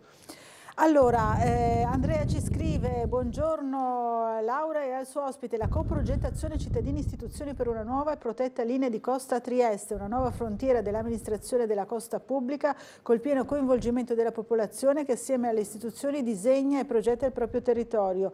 Questionari e sondaggi per far credere di dare importanza alla volontà e alle idee dei cittadini non sono più sufficienti, dice, è un modello da superare. Abbiamo l'occasione di far fare a Trieste un grande passo avanti nella sinergia istituzioni-cittadini, aprendo la possibilità di organizzare in un luogo pubblico il più grande concorso di idee a gruppi di cittadini. Questa è l'idea di Andrea, insomma, quindi gruppi eterogenei, esperti di ingegneria, design, urbanistica, eccetera, eccetera. In realtà lo si sta facendo. Cioè, datemi qualche idea, la mettiamo. Qual è il problema? Questo è uno studio di fattibilità e come ho spiegato io è uno studio che parte dal basso, quindi si sentono le categorie, si sente la popolazione, si fa, quindi nulla osta che se uno ha una bella idea la può venire tranquillamente a proporre e verrà presa in considerazione. Oggi siamo allo studio di pre-fattibilità, poi in base a quello che verrà fuori verrà fatto uno studio di fattibilità e contemporaneamente partiranno tutti gli iter burocratici per cambiare appunto il piano regolatore piuttosto che tutte quelle che sono le norme che prevedono questo. Quindi, e queste sono cose che dovrà fare esclusivamente il Comune con il Consiglio Comunale, quindi l'espressione di tutti i cittadini. Certo. Il mio auspicio è che non ci siano polemiche, perché io vedo già che qualcuno magari vorrebbe metterci le banderine sopra o gelosia o quant'altro. Io mi dispiace che sono io a portare avanti questa, ma è la competenza della Regione e dell'Assessorato di Difesa dell'Ambiente. Dopodiché abbiamo i miei colleghi del Comune che vanno a portare avanti le iniziative per quanto riguarda la parte a terra. E i due progetti si sposeranno in uno unico, in cui vedrà appunto la luce un progetto che, a differenza di quelli del passato, io sono certo che verrà alla luce nei prossimi anni, non nei prossimi decenni, perché ne abbiamo avuti i progetti di questo tipo, ma sono rimasti tutti nel cassetto. Questo no, questo verrà realizzato.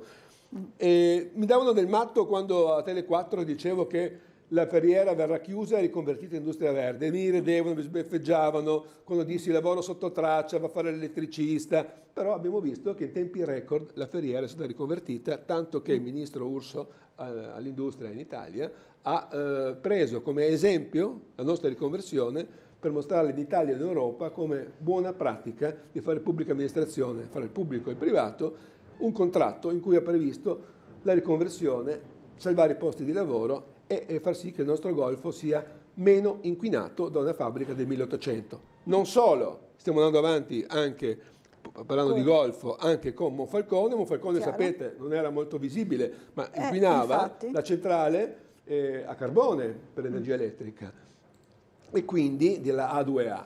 Noi, un accordo con la 2A, abbiamo, e con il comune di Monfalcone, abbiamo fatto sì che questa centrale venga chiusa al carbone, altamente inquinante, e venga riconvertita dapprima in gas e in futuro in idrogeno. Contemporaneamente con le autorità portuali di Trieste stiamo lavorando perché le navi sono importanti per la nostra città, soprattutto quelle del porto, quelle mercantili, non solo le navi passeggere, molto belle da vedere, però tutte queste navi inquinano perché quando sono nel porto devono lasciare i motori accesi, soprattutto quelle passeggeri.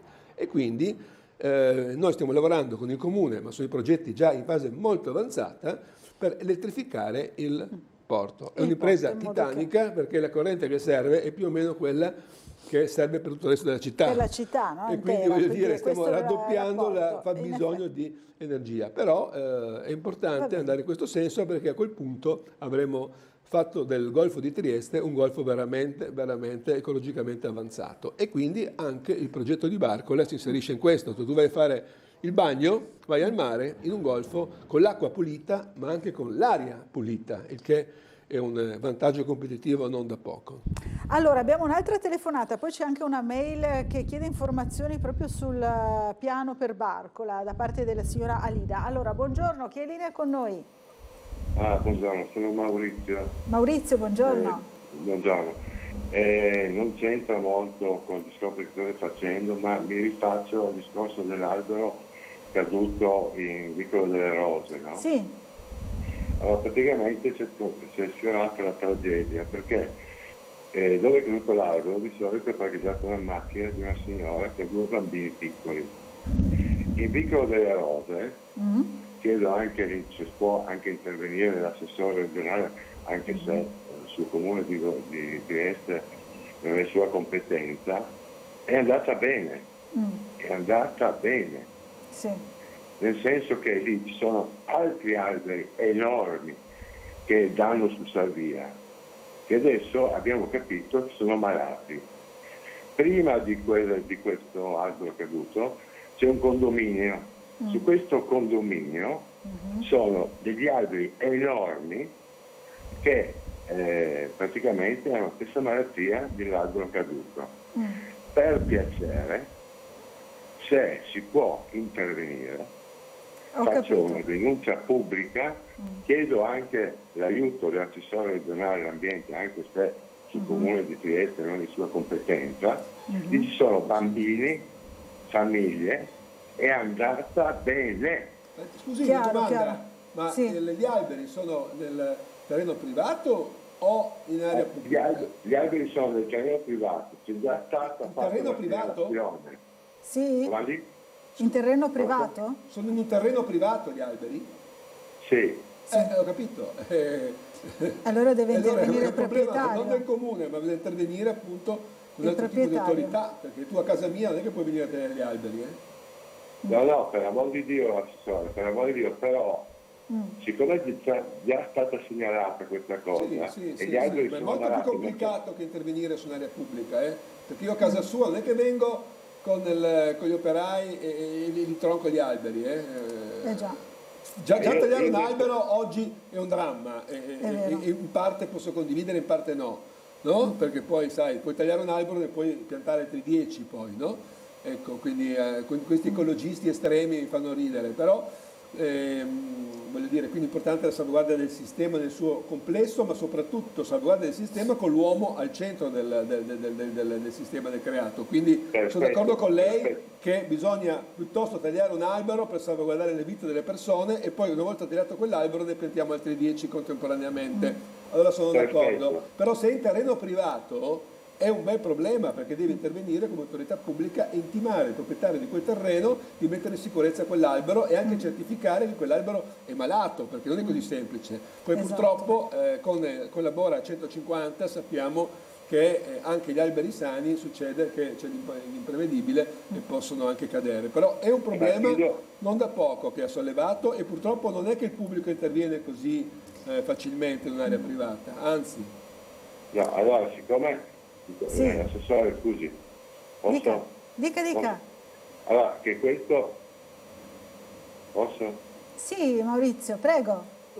No, allora, se il discorso è dell'area privata, benissimo, ma è ormai, se lei è assessore che di Trieste fa un passaggino per Vicolo delle Rose, va a vedere l'entità di quell'albero, lì è parcheggiata una macchina con 2 bambini piccoli che parcheggia sempre lì questa signora, a fianco degli altri alberi, sempre in questo terreno privato, che una situazione pericolosa. Pieno.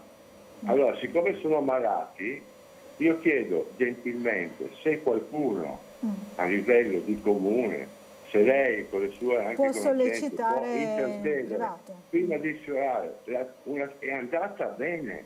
Chiaro, abbiamo compreso questo. Grazie Maurizio della segnalazione. Dobbiamo insomma, in qualche modo... Però ripeto, non è... A parte bisogna certificare che sono malati, cioè, io spero che Maurizio abbia le competenze per dire che un albero è malato, perché se abbattere un albero sano, ragazzi, oggi è complicatissimo, lo dico subito. Esatto. E quindi però la cosa non è di facile soluzione, perché siamo in uno stato di diritto, proprietà privata è sacra, e bisogna certificare che gli alberi sono malati e intimare con gli organi competenti a quel privato cittadino di abbattere quell'albero e possibilmente di piantarne altri. La cosa è di non poco conto. Ecco, se fosse comunale la cosa sarebbe molto più semplice. Più facile. Allora, Lida ci scrive: vorrei capire se per spiagge attrezzate si intendono anche le sdraio o no. Infatti io trovo che il grosso problema del traffico sia causato dal numero di automobili, perché le persone, soprattutto di una certa età, ma non solo, hanno bisogno di portare con sé la sedia a sdraio.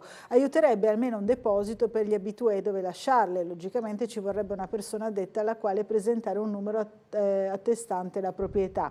Quest'ultimo pensiero è così da valutare, ma il problema delle sedie a sdraio è effettivo, dice la signora Lida, che evidentemente è una frequentatrice, no? E vorrebbe fruire insomma in modo ancora più ancora migliore insomma di Barcola.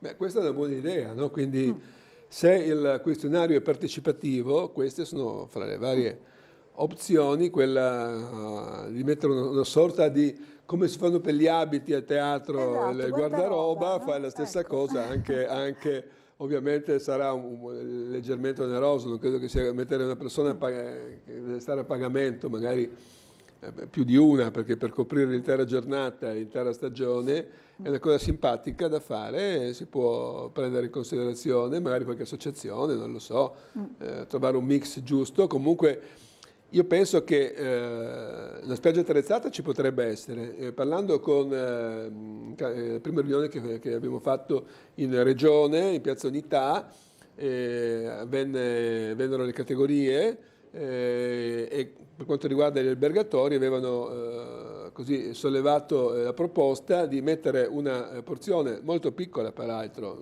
di spiaggia a pagamento con le lettini attrezzati. Io non vedo nulla di scandaloso, perché se noi triplichiamo i posti asciugamano, ecco, se li triplichiamo, io penso che il vantaggio sia enorme. Se poi triplicandoli una porzione molto piccola va a pagamento, perché uno che va in albergo magari bello, 4 stelle o 5 e si trova, ne abbiamo solo uno a Trieste e uno a Porto Piccolo, e vuole andare in spiaggia, servito e riverito, e pagare e restare a Trieste qualche giorno in più, perché no? Perché questo crea comunque indotto ed è un vantaggio competitivo per tutta la città, senza togliere neanche un posto ai triestini, i quali, come ho detto, nella mia idea è quella di come minimo raddoppiare o triplicare i posti attuali.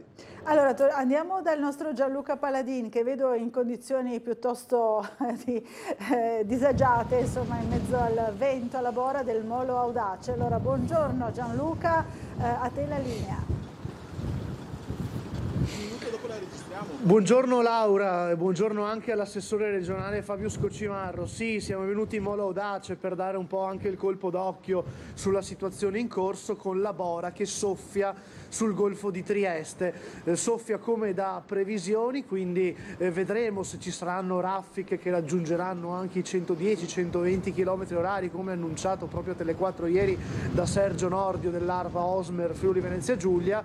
Comunque sia, ora vi faccio anche un po' vedere, spostandomi dall'inquadratura, si vede molto bene l'effetto sul mare proprio della bora che soffia. Poi segnaliamo subito gli interventi e le uscite di questa notte, che sono state 10 gli interventi dei vigili del fuoco di Trieste, che sono andati in varie zone della città per alberi e rami pericolanti, rami spezzati, poi il problema dei cantieri, quindi le impalcature pericolanti, tegole dei tetti e tutto ciò che concerne i classici interventi che vengono fatti ogni volta che soffia la bora così forte. Temperature che si sono sensibilmente abbassate come da pronostico, A parte però la quercia, l'albero che è caduto ieri, sentivo che ne parlavate poco fa in trasmissione, a Vicolo delle Rose, angolo Via dei Molini, ecco,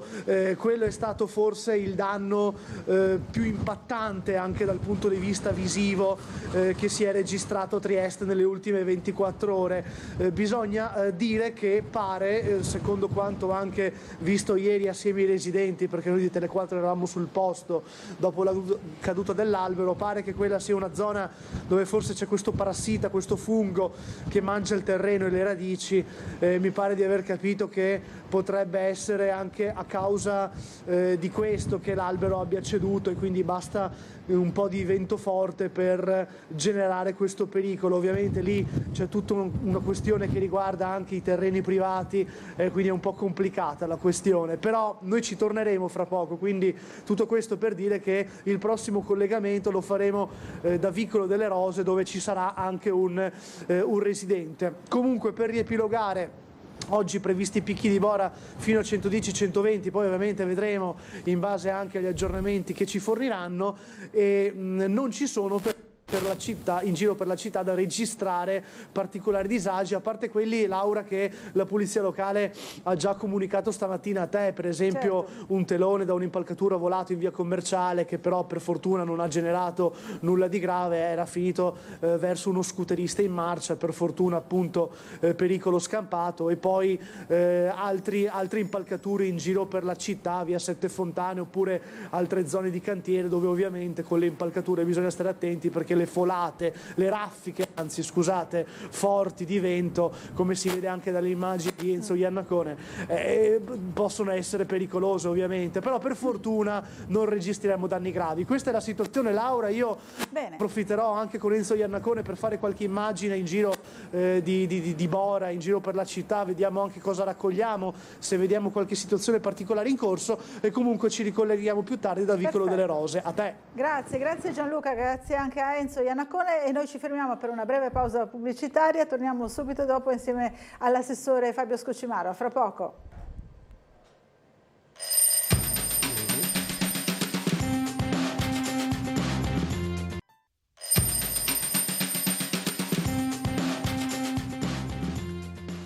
Bentornati in diretta Sveglia Trieste, allora sempre in compagnia dell'assessore Fabio Scoccimarro. Assessore, ci sono tante mail, ne leggo qualcuna, poi c'è anche la telefonata. Allora la signora Angelina ci dice che voleva segnalarci che purtroppo ci sono i furti d'auto non solo a Servola ma anche a Roiano, dove le hanno rubato l'auto circa un mese fa. Ormai la situazione è insostenibile, dice Angelina. Poi complimenti da Giampaolo, purtroppo i Nossepole invidiosi perché hanno perso le elezioni esisteranno sempre, ogni progetto può essere rivisto, sistemato, modificato, abbellito, ma bravo e bravi Fratelli d'Italia e centrodestra che stanno andando avanti su tutto nell'interesse di tutti i cittadini di Trieste, a prescindere dal colore politico.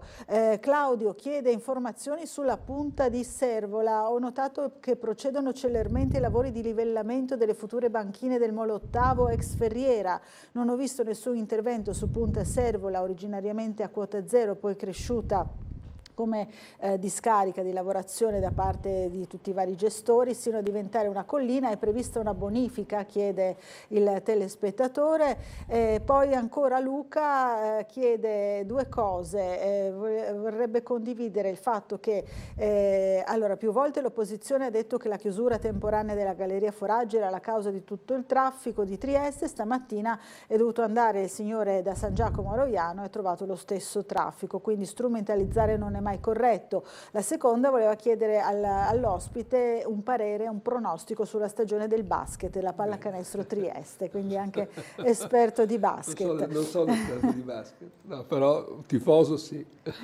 Allora, un po' di carne al fuoco, voleva rispondere a qualcuna di queste mail? Vabbè, diciamo del basket, io ripeto, non sono un tifoso, ma penso che la squadra sia di assoluto livello, può puntare tranquillamente a tornare alla massima serie. Certo, perplessità sono state rispetto al gioco, e l'imputato era ovviamente il coach, l'allenatore, però che viene dall'America, magari qualcuno così in tribuna, e non solo in tribuna, anche in curva soprattutto, andava a sollevare perplessità su quanto potesse un allenatore americano conoscere un campionato come quello di A2. Io penso che sia un ottimo allenatore.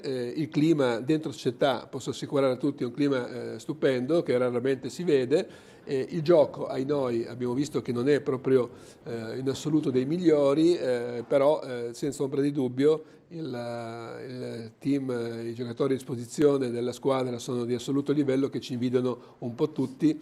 Ero seduto a fianco di Ali Begovic durante la sfida sfortunata con la Fortitudo e vi assicuro che i complimenti che ha fatto la nostra squadra sono notevoli, un po' meno per il gioco, difatti abbiamo perso. E l'altra domanda era sulla lunetta? Su Servola Sì, c'era... su Servola. No, l'altra sì, era sul traffico. E così rispondiamo, ricordiamo Fulvio che era così polemico all'inizio, il tifoso del Territorio Libero di Trieste e non solo, ma anche dell'ecologista in cui voleva che tutte le massime attenzioni venissero rivolte ai terreni. Questa è la riprova che la lunetta rispetto agli altri terreni circostanti è rimasta ferma, perché gli altri terreni potevano andare avanti in quanto i carotaggi davano parere positivo. La lunetta, che evidentemente questa collinetta di detriti di decenni e decenni e decenni di così completo disinteresse per l'ambiente, ma era normale ovunque, ricordiamolo, e oggi ha dovuto passare sotto le forche caudine di autorizzazioni non solo regionali, che magari potremmo sveltire, ma di autorizzazioni del Ministero dell'Ambiente, e quindi così si è un po' appesantito l'iter autorizzativo, che si è sbloccato alcune settimane fa, e mi risulta che i concessionari della zona appunto portuale possono adesso senza dubbio procedere ai lavori e dare quell'area a un'area logistica portuale, dove vedrà l'implemento appunto dei traffici portuali in sinergia appunto con quelli che sono gli sviluppi dell'industria verde, che il gruppo Arvedi ha colto l'opportunità andando a chiudere la ferriera. Il traffico ai noi, complice anche la giornata, anch'io sono arrivato proprio al limite per arrivare alla trasmissione, perché avevo programmato un tempo normale, invece mi sono rimasto imbottigliato anch'io nel traffico. Non è così grave poi. Per i furti d'auto io penso che Trieste infatti, sia un'oasi rispetto ad altre città, però effettivamente il problema dei furti c'è. Rispetto al passato certamente più monitorato, ho visto telecamere, le automobili hanno sistemi di sicurezza diversi e quant'altro. Certo, si può fare di più, ma ai noi i furti d'auto c'erano quando ero ragazzo io, molto spesso allora erano furti d'uso, quindi poi non venivano anche ritrovate. Bisogna capire appunto, però sentire il questore piuttosto che il comandante dei carabinieri, capire come e dove si può intervenire in questo. Certo, si può sempre migliorare, ma ai noi un'oasi di totale zona franca dal crimine non avremo mai, se non, però non possiamo lamentarci, perché il nostro territorio comunque, nonostante tutto, sentendo almeno tutti coloro che vengono a Trieste o per lavoro o per turismo, sono ampiamente soddisfatti. Insomma, poi ripeto, certamente quando uno subisce una microcriminalità è micro per la statistica, ma è macro per chi la subisce, e quindi piena solidarietà. E comunque mi risulta anche che le nostre forze dell'ordine trovino i delinquenti e vengono anche arrestati, con una percentuale nettamente superiore al resto d'Italia, e quindi anche un plauso alle nostre forze di polizia giudiziaria. Allora, un'altra telefonata, buongiorno, chi è in linea con noi? Sì, Sergio, anche a me hanno rubato la macchina l'altra settimana, però l'hanno ritrovata a Bajakovo, con i confini con la Serbia, e ringraziando la polizia croata sono andato a riprendermi il mercoledì dell'altra settimana. Però il discorso è che quando va via dall'Italia, basta, se non la fermano o in Slovenia o in Croazia, le macchine vanno a finire logicamente in Albania, in Serbia e nell'est.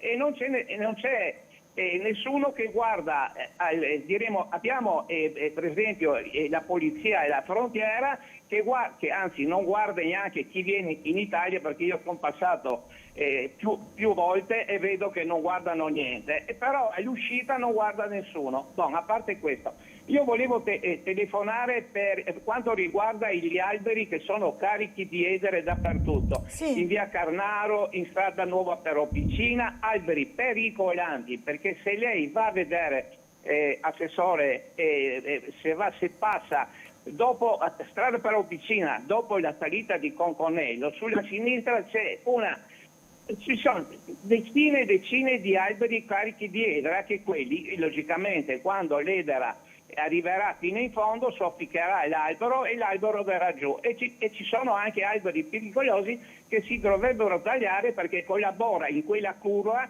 penso che prima o poi verrà giù qualcuno. E in finale volevo dirle, perché non si fa una passeggiata costiera da Grignano a diremo Santa Croce o diremo a Sistiana, ma a Sistiana è lì è il comune di Duino Orisina, di Santa Duino Orisina, però abbiamo già la scala che porta giù al mare da Villa Stavropoulos, e sono anni e anni che io cerco di sensibilizzare le persone per fare una passeggiata a mare, non c'è possibilità di farla, perché lì con qualche sasso o un po' di terra, una cosa o l'altra, e con poca spesa si può fare questa passeggiata, che sarebbe un toccasana per noi triestini. Va bene, grazie buongiorno. Sergio, buona giornata. Guardi che Sergio, quest'ultima proposta è una cosa che ancora era stata fatta negli anni 90 da parte della provincia, e quindi un'idea che io avrei dopo Barcola personalmente, visto che abbiamo 5 anni di tempo, quindi chissà che non portiamo avanti quell'idea. Però intanto ci sono alcune problematiche non da poco, perché oggi lì è l'unica parte naturale di costa, mentre su Barcola di naturale non c'è niente. L'intervento umano nell'ultimo secolo, 2 secoli, ha stravolto completamente la parte naturalistica della costa, non c'è nulla di uguale come era una volta. La parte invece da Grignano verso Duino è in buona parte naturale, quindi tu andresti, e quindi andiamo a scontrarci con una linea di pensiero diversa, con chi vorrebbe lasciare la natura intonsa. Quindi noi abbiamo 2 scuole di pensiero, e io sono molto laico in questo, perché mi piace l'idea che ha avuto lei, mi piace anche però preservare la natura. E poi io ritengo però che con un po' di buon senso, come ha detto lei, si possono fare, però là c'è lo stesso problema di Barcola, perché quando arriva il mare ti porta via tutto, quindi frangiflutti eccetera, è un problema da calcolare con chi è esperto appunto di questa problematica delle mareggiate, e capire se senza intervenire con dei frangiflutti si può fare un percorso a mare che non venga eroso anno dopo anno, perché lì quando ti arriva la mareggiata sulla costa appunto, che è lì da millenni, da 1 milione d'anni eccetera, allora è un discorso. Se tu ci vai a mettere un viottolo, come dice lei, magari materiale naturale e quant'altro, è probabile che con delle mareggiate se lo porti via. Quindi primo studio, capire se intervenendo in maniera poco invasiva, perché comunque un po' va a intaccare quella che è la natura di quel posto, che è già stata intaccata dalle concessioni date a chi ha le case al mare, con delle concessioni demaniali per mettere dei pennelli, fare delle piccole appunto moli, se non in alcuni casi anche delle piccole baiette. E quindi capire come si può fare questo percorso, tenendo presente delle concessioni in essere, quindi tu vai a intervenire su concessioni che uno ha già avuto e tu li passi sul molo. Quindi è una cosa molto complessa che si può fare, perché con le norme tutto si può fare, sperando che i ricorsi non te lo blocchino. L'idea è suggestiva. La provincia, prima della mia presidenza, aveva fatto un progetto di questo tipo, mi aveva molto affascinato. Io ho cercato di portarlo avanti, ma ripeto, queste problematiche mi hanno bloccato. Oggi, ripeto, con delle norme più snelle, col fatto che la Regione comunque ha delle possibilità economiche discrete, visto che è una finanza molto sana, avete visto, si può pensare di riproporre questa idea. Allora, intanto portiamo avanti Barcola, che è una cosa concreta che andremo a farla nei prossimi anni e non nei prossimi decenni, e come ho detto ieri nell'intervista, non sarà un sogno nel cassetto, ma sarà un qualcosa che verrà fatto in pratica. E poi è molto suggestivo, appunto, che uno possa da Barcola camminare o andare in bicicletta fino a Duino per via mare. So che chi abita nella zona magari non vede di buon occhio, magari c'è il lato migliore della medaglia, in cui magari tu, sia per arrivarci o per farci i lavori, ci arrivi via mare, magari non con un camion, ma con dei veicoli attrezzati elettrici. Certo. Penso a quelle sorte di macchine che trovate nei campeggi, quelle golf car, quelle cose simili, piuttosto che in bicicletta, e anche per la sorveglianza della pubblica sicurezza, perché a quel punto puoi percorrerla e andare a verificare chi e come va. Oggi come oggi chi abita in quella zona, se è completamente isolato e succede qualcosa, insomma... Come sempre, insomma, la medaglia ha due facce. Esatto, no? quindi voglio dire, è un progetto molto suggestivo che si può certamente prendere in considerazione. A me piace, affascina molto questa idea. È molto affascinante, è vero, perché insomma valorizzerebbe poi a differenza di territorio... Barcola, che è tutto pubblico, lì la cosa è molto più complicata, non perché il mare sia privato, perché si tratta di concessioni demaniali, però sempre concessioni si tratta. No? Allora, intanto c'è anche un'altra telefonata, però guarderei anche un po' di slide di quelle che erano le domande di questo famoso questionario di cui stiamo parlando. Ecco qui, le aree scoperte per sostare e prendere il sole sono sufficienti? No? Era questo. La maggioranza diceva in realtà no, il 52%. Difatti la mia proposta era di triplicarle, quindi penso che sia sufficiente. Infatti. L'indicazione data ai progettisti di triplicare i posti per andare al mare da parte dei turistini ed anche dei turisti. Ecco, poi andando avanti poi con le slide si può vedere altre domande, ma sentiamo subito la telefonata. Pronto? Buongiorno. Buongiorno a lei. A Campo Marzio, di fronte all'ex Sacra Osteria, il primo albero del viale ha un fungo di base di 50 cm. Sarebbe di controllarlo. L'albero è un Cercis australis. Va bene, grazie della segnalazione. Solo un attimo, volevo dire a Scocimaro che l'Italia dovrebbe mandare tante scuse a Trieste per tutto il male che le ha fatto. Grazie a voi.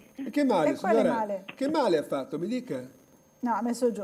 No, volevo sapere perché. Era una considerazione così, però non è. Io non so perché si fa questo pessimismo, si stava meglio sotto l'Austria, eccetera. No? Allora, non capisco, non esiste più l'impero asburgico, è morto, e quindi l'impero romano prima, dico, non c'è più. Voglio dire, facciamoci una ragione, che poi, visto che sapete che a me piace la storia, è vero che sotto l'impero asburgico si stava bene, no, ma stavano bene i ricchi, perché i poveri stavano peggio del peggio, perché gli operai stavano, io ho comprato una casa tanti anni fa, in via Donota e ho fatto un'unica abitazione. Stavano 3 famiglie, 15 persone che con l'epidemia di colera sono morti quasi tutti. Succedeva fino all'800 e c'era nel pieno sviluppo della grande Trieste emporiale, dei grandi personaggi, dei grandi imprenditori, delle generali, delle RAS, eccetera, questa ricchezza, il porto pieno di gente, ma il poveraccio era sempre poveraccio purtroppo e stava male. Quindi voglio dire, forse stava un po' meglio del Regno d'Italia, ma voglio dire, non stiamo facendo illusioni per quanto riguarda il passato. Poi abbiamo un discorso molto, molto semplice. Fra le 2 guerre mondiali abbiamo vissuto un momento di... fra l'altro l'Italia ha fatto del male. Ricordo che il Regno d'Italia, quando venne a Trieste, comunque fece una grossa iniezione di industria pubblica e anche nel secondo dopoguerra per compensare il fatto che Trieste non era più il porto di un impero, ma il porto di un'entità diversa dell'impero asburgico. E quindi era un momento storico di sviluppo, ma ripeto, non era tutto oro quel che luccica, perché la gente, voglio dire, non è che aveva questo benessere paventato, mitizzato, eccetera. No? Anche a me piace ricordare appunto il periodo storico della grande Trieste, ma voglio capire l'Italia cosa ha fatto di male. Fra l'altro con il fondo Trieste del 1954 ha dato una grossa iniezione di fondi che è durata fino all'inizio del nostro secolo attuale, del 2001, 2003, 2004 è venuta molto meno e di fatto ormai non esiste più, perché c'era una sorta di cassa del mezzogiorno che si chiamava Fondo Trieste, che c'era una grossa iniezione di soldi per Trieste. Cosa voleva investire se avevamo il confine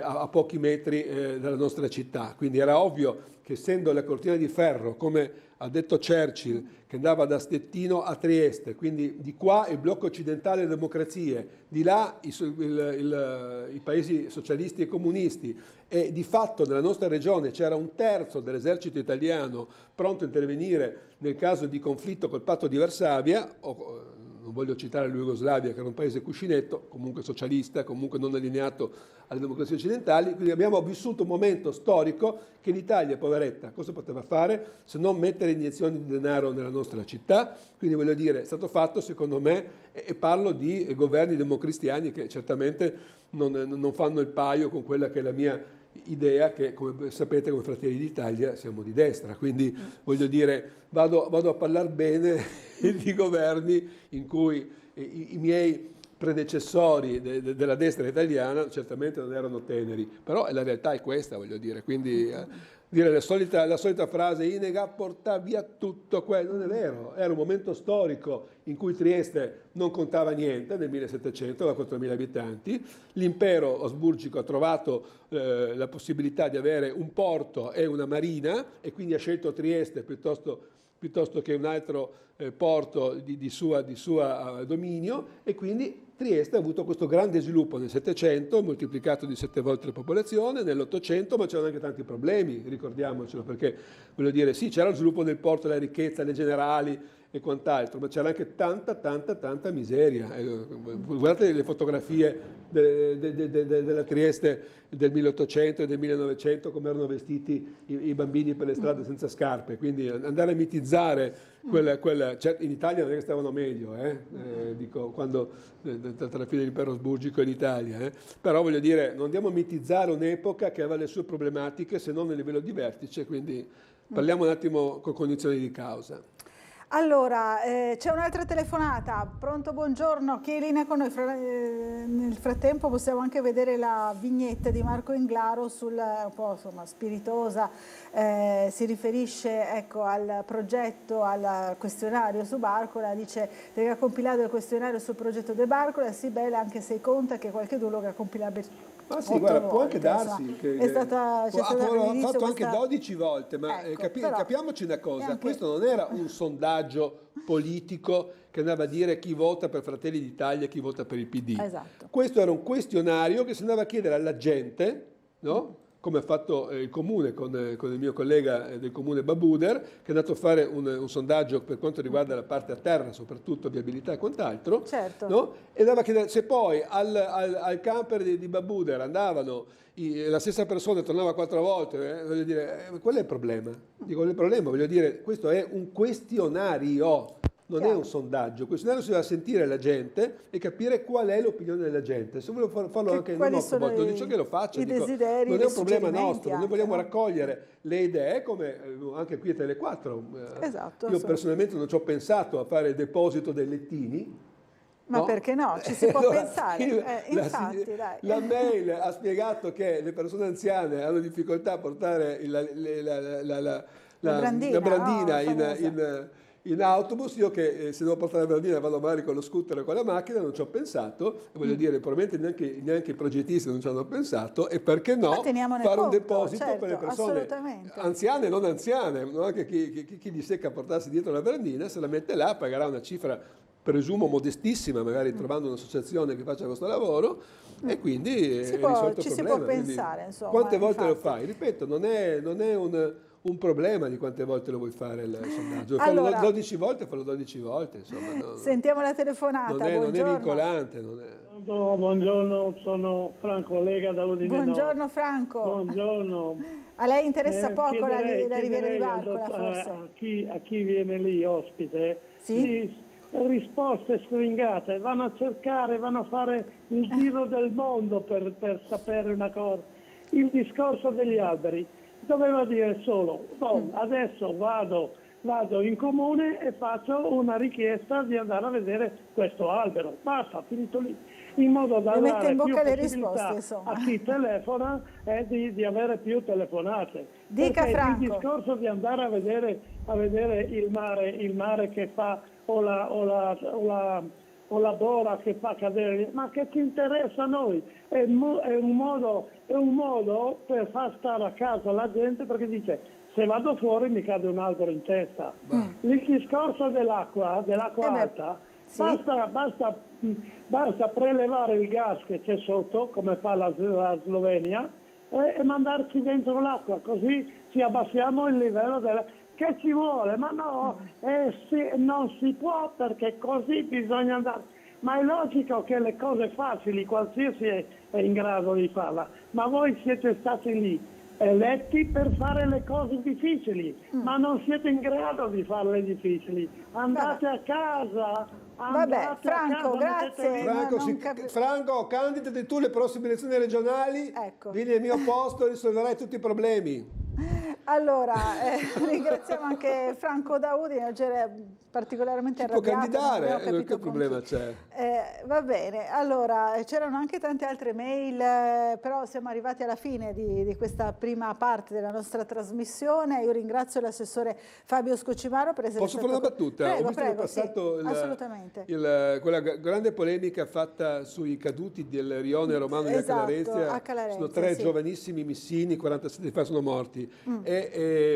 Io penso che si grida allo scandalo. È vero, c'è uno scandalo, ma lo scandalo è che per 46 anni è venuta fuori la verità degli assassini dell'estrema sinistra comunista che hanno ucciso 3 ragazzi inermi in una sede del Movimento Sociale Italiano. Questo è il vero scandalo e non viene detto.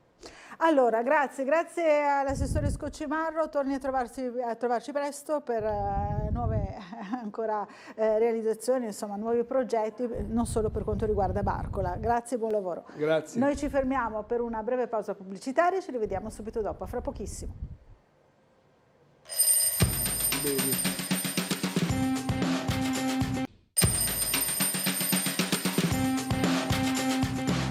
Bentornati in diretta, allora abbiamo con noi l'assessore comunale alla sicurezza Caterina De Gavardo, buongiorno, buon anno. Buongiorno, buon anno a tutti. Grazie di essere qui. Allora, bentornata a Bora, possiamo dirlo. Infatti, davvero possiamo dirlo e lo può dire anche il nostro Gianluca Paladin che vedo già pronto per il collegamento, credo da Vicolo delle Rose, da dove ieri appunto è caduto un grosso albero secolare causando anche alcuni problemi e anche la chiusura parziale della strada. Allora torniamo da Gianluca Paladin, a te la linea.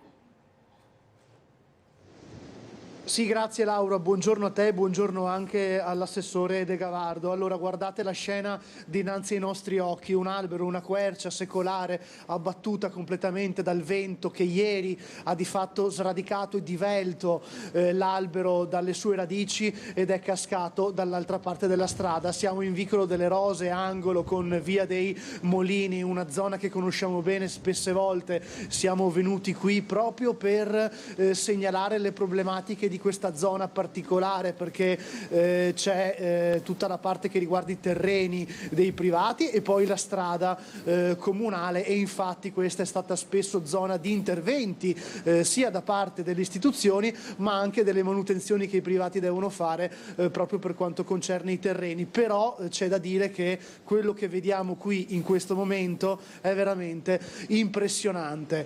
Praticamente il vento ha fatto cadere l'albero che oltre a ovviamente a far alzare l'asfalto dall'altra parte della strada che abbiamo visto prima, ha anche tranciato i cavi della linea telefonica e dell'energia elettrica. Qui vicino c'è il palo della luce e il palo della telefonia e i cavi sono stati tranciati. Infatti subito le ditte preposte già ieri hanno fatto l'intervento per ripristinare parzialmente o totalmente la situazione, perché alcune persone erano rimaste senza internet e senza telefono fisso per diverso tempo. Questi purtroppo sono gli inconvenienti dovuti alla forza della Bora, che così bene ci ha come dire, abituati a scene di questo tipo. Qui vicino c'è anche un residente che ci ha contattati proprio per far vedere questa situazione. Non ha piacere in questo momento di rilasciare dichiarazioni, ma ci ha spiegato un po' com'è la situazione. Lui abita dall'altra parte, quindi percorrendo questa via dei Molini, la sua casa è oltre questa strada e di fatto è parzialmente isolato, perché da questa via non si può più scendere, bisogna fare un giro abbastanza ampio, per esempio per tornare giù in città, quindi anche il tema della viabilità. Lì alle nostre spalle invece i nastri sono stati apposti proprio per segnalare che la strada zona è chiusa per la caduta dell'albero e quindi che non si può passare. In realtà questa zona è ormai famosa, Laura, come ben sai, proprio per le vicissitudini che hanno accompagnato i bisogni di alcuni residenti, perché per esempio salendo su per Vicolo delle Rose ci sono tutte le abitazioni private che hanno questo onere di mantenere i terreni. Però la strada invece è appannaggio del comune e infatti molte volte ci siamo incontrati qui anche con l'assessore Babuder, per esempio, che era dovuto intervenire. Quindi quando c'è maltempo e scende il fango e scendono i detriti, si prospettano due situazioni: l'onere ovviamente dei privati di mantenere, come dire, in ordine la zona, ma poi anche i danni che potrebbero riverberarsi in strada. Per esempio adesso c'è quel cratere enorme che essendo l'albero caduto alzandosi con le radici di fatto ha fatto il terreno, adesso quella parte di strada è totalmente distrutta. Ci sono un sacco di cartelli ovviamente a testimoniare questo. Salendo su da Roiano e venendo in Vicolo delle Rose si sbatte contro il problema, si sbatte contro la situazione impossibile. E le persone, come vedete, per esempio il signore ha dovuto parcheggiare l'automobile dall'altro lato della via, scavalcare a piedi il cratere oppure scavalcare il tronco dell'albero per poi venire da questa parte, quindi un bel disastro. Andiamo però vicino alle radici, andiamo a vedere anche un po' la situazione che riguarda proprio la salute di questo albero. Intanto vediamo che c'è anche il guardrail che è stato completamente spezzato, guardate, deformato, è stato letteralmente buttato giù insieme ai cavi del telefono e della linea elettrica. E poi sembra che questi tronchi, questi alberi, questi arbusti abbiano anche questo parassita, questo fungo che mangia le radici o comunque indebolisce la struttura stessa dell'albero. Questa è una cosa che hanno raccontato anche i residenti ieri di tutta la zona, che non riguarda solo quest'albero, proprio quando siamo stati qui con la nostra troupe per verificare appunto la segnalazione ricevuta, ovvero l'albero crollato. Qui l'asfalto è totalmente da rifare, guardate, praticamente si è creata una sorta di frana che ha spezzato il divisorio tra le due strade, il guardrail non c'è più, quindi insomma una situazione abbastanza importante. Ti restituirò a Laura, comunque segnaliamo questa problematica. Segnaliamo come questa strada, anche l'anno scorso siamo intervenuti tante volte proprio per le problematiche di viabilità, spesse volte chiusa e molte volte insomma con i residenti che ci hanno chiamato anche per le condizioni che si creano qui con il maltempo. Ma ripeto prima di chiudere, è una situazione complicata perché da un lato c'è l'onere del privato di mantenere in ordine i terreni attorno, dall'altro lato invece c'è la manutenzione della strada che chiaramente non può essere lasciata in queste condizioni. Così da Vicolo delle Rose, angolo via dei Molini, dove alle mie spalle c'è l'albero crollato a causa della forza della bora. A te Laura. Grazie a Gianluca Paladin. Allora, questa è la situazione che ci ha raccontato, insomma. Direi che è andata anche bene, perché poteva essere, lo diceva anche un altro telespettatore una prima, tragedia, no? Se l'albero era dall'altra parte della strada e cadeva in mezzo e magari in quel momento passava una macchina, poteva succedere qualcosa di molto più grave, quindi direi che nel problema grosso da risolvere riguardante la strada, riguardante la sicurezza degli arbusti che confluiscono su quella strada, c'è anche tutto sommato da essere contenti che la cosa si sia in qualche modo risolta senza danni a persone. È vero, qui invece c'è Andrea che ci manda un'altra foto di un altro albero, credo nel giardino pubblico, non so se possiamo farla brevemente vedere, poi leggiamo anche di che cosa si tratta. Ecco, qui questa è la situazione, possiamo togliere appunto la foto, andiamo a vedere che cosa segnala il signor Andrea. Buongiorno, mi chiamo Andrea, questo è il rimasto di un albero che si trovava in giardino pubblico, non era marcio, era ancora buono, poteva restare in piedi per tanto tempo ancora.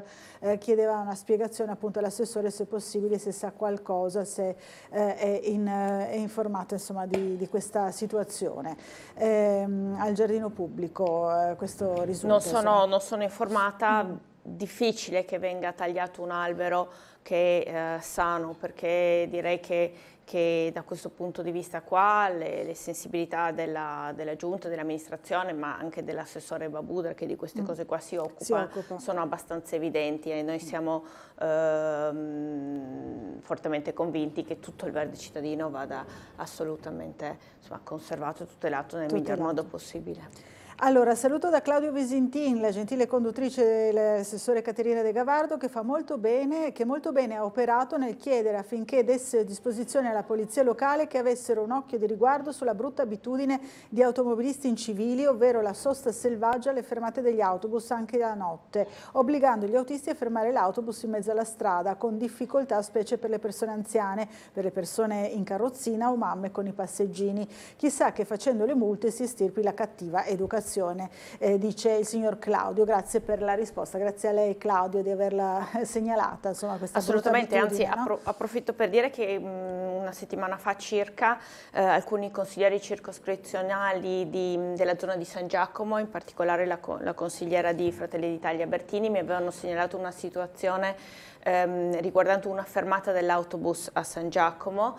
C'erano 2 macchine parcheggiate, l'autobus non riusciva ad accostare, quindi non riusciva a far scendere la pedana per far scendere dal mezzo una persona disabile in carrozzina, e questo chiaramente era stato oggetto di particolare attenzione da parte di tutti quelli che passavano. Qualcuno ha fatto anche un video, questo video ha fatto anche un bel giro sui social, era arrivato anche a me, e da quel momento in poi, in particolare su quella fermata e nella zona di San Giacomo, avevo chiesto al distretto competente, perché la polizia locale ha 3 distretti sul territorio e uno gravita nella zona di San Giacomo, di porre particolare attenzione a quelle fermate dell'autobus.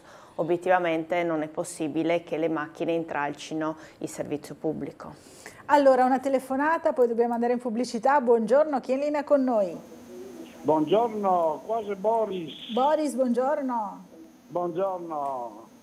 So che la sentiva la mia mancanza e allora l'avevo chiamata, visto che ho la fortuna di avere 2 belle signore in televisione, allora volevo fare i miei complimenti e i miei auguri. Grazie Boris, tanti auguri anche a lei, di buon inizio d'anno.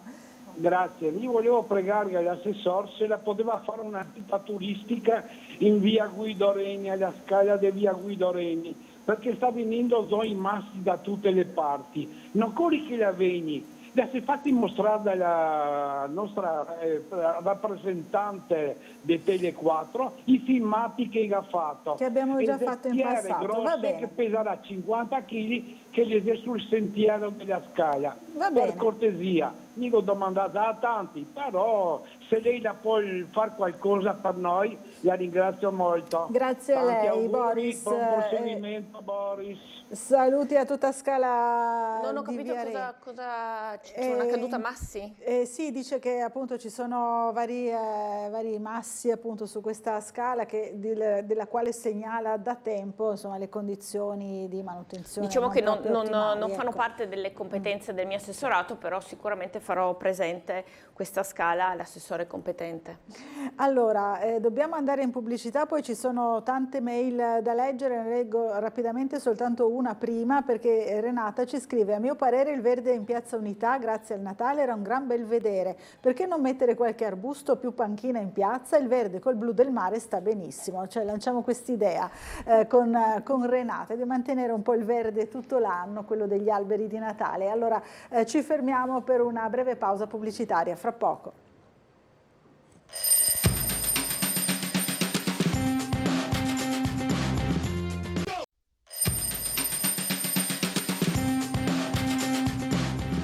Bentornati in diretta, allora sempre in compagnia dell'assessore Caterina De Gavardo, assessore comunale alla sicurezza, anche alla polizia locale, no? Naturalmente. E anche alla protezione civile. E alla protezione civile, quindi in queste giornate di Bora insomma siete ben impegnati, no?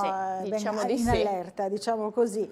Allora intanto la polizia locale prima ci ha segnalato che già c'era qualche impalcatura pericolante, qualche albero ramo spezzato, l'abbiamo visto anche nel collegamento e sono tutti naturalmente al lavoro lavoro, no? In queste ore. Per fortuna non piove, per fortuna ci sono giornate comunque di sole, perché in caso contrario dovremmo attivare il piano neve, perché con queste temperature e con la pioggia ovviamente bisognerebbe iniziare a pensare anche al piano neve, che come ogni anno anche quest'anno è stato rivisto. Abbiamo fatto anche una grafica che il Comune di Trieste pubblica sui social con alcuni consigli utili per la popolazione, e però insomma per adesso, visto le previsioni, questa settimana non dovrebbero esserci maltempo, solo bora, ma comunque sole. Però il pericolo è appunto anche il ghiaccio, no? In questi casi, quindi quando le temperature si abbassano e poi c'è anche la pioggia, è chiaro che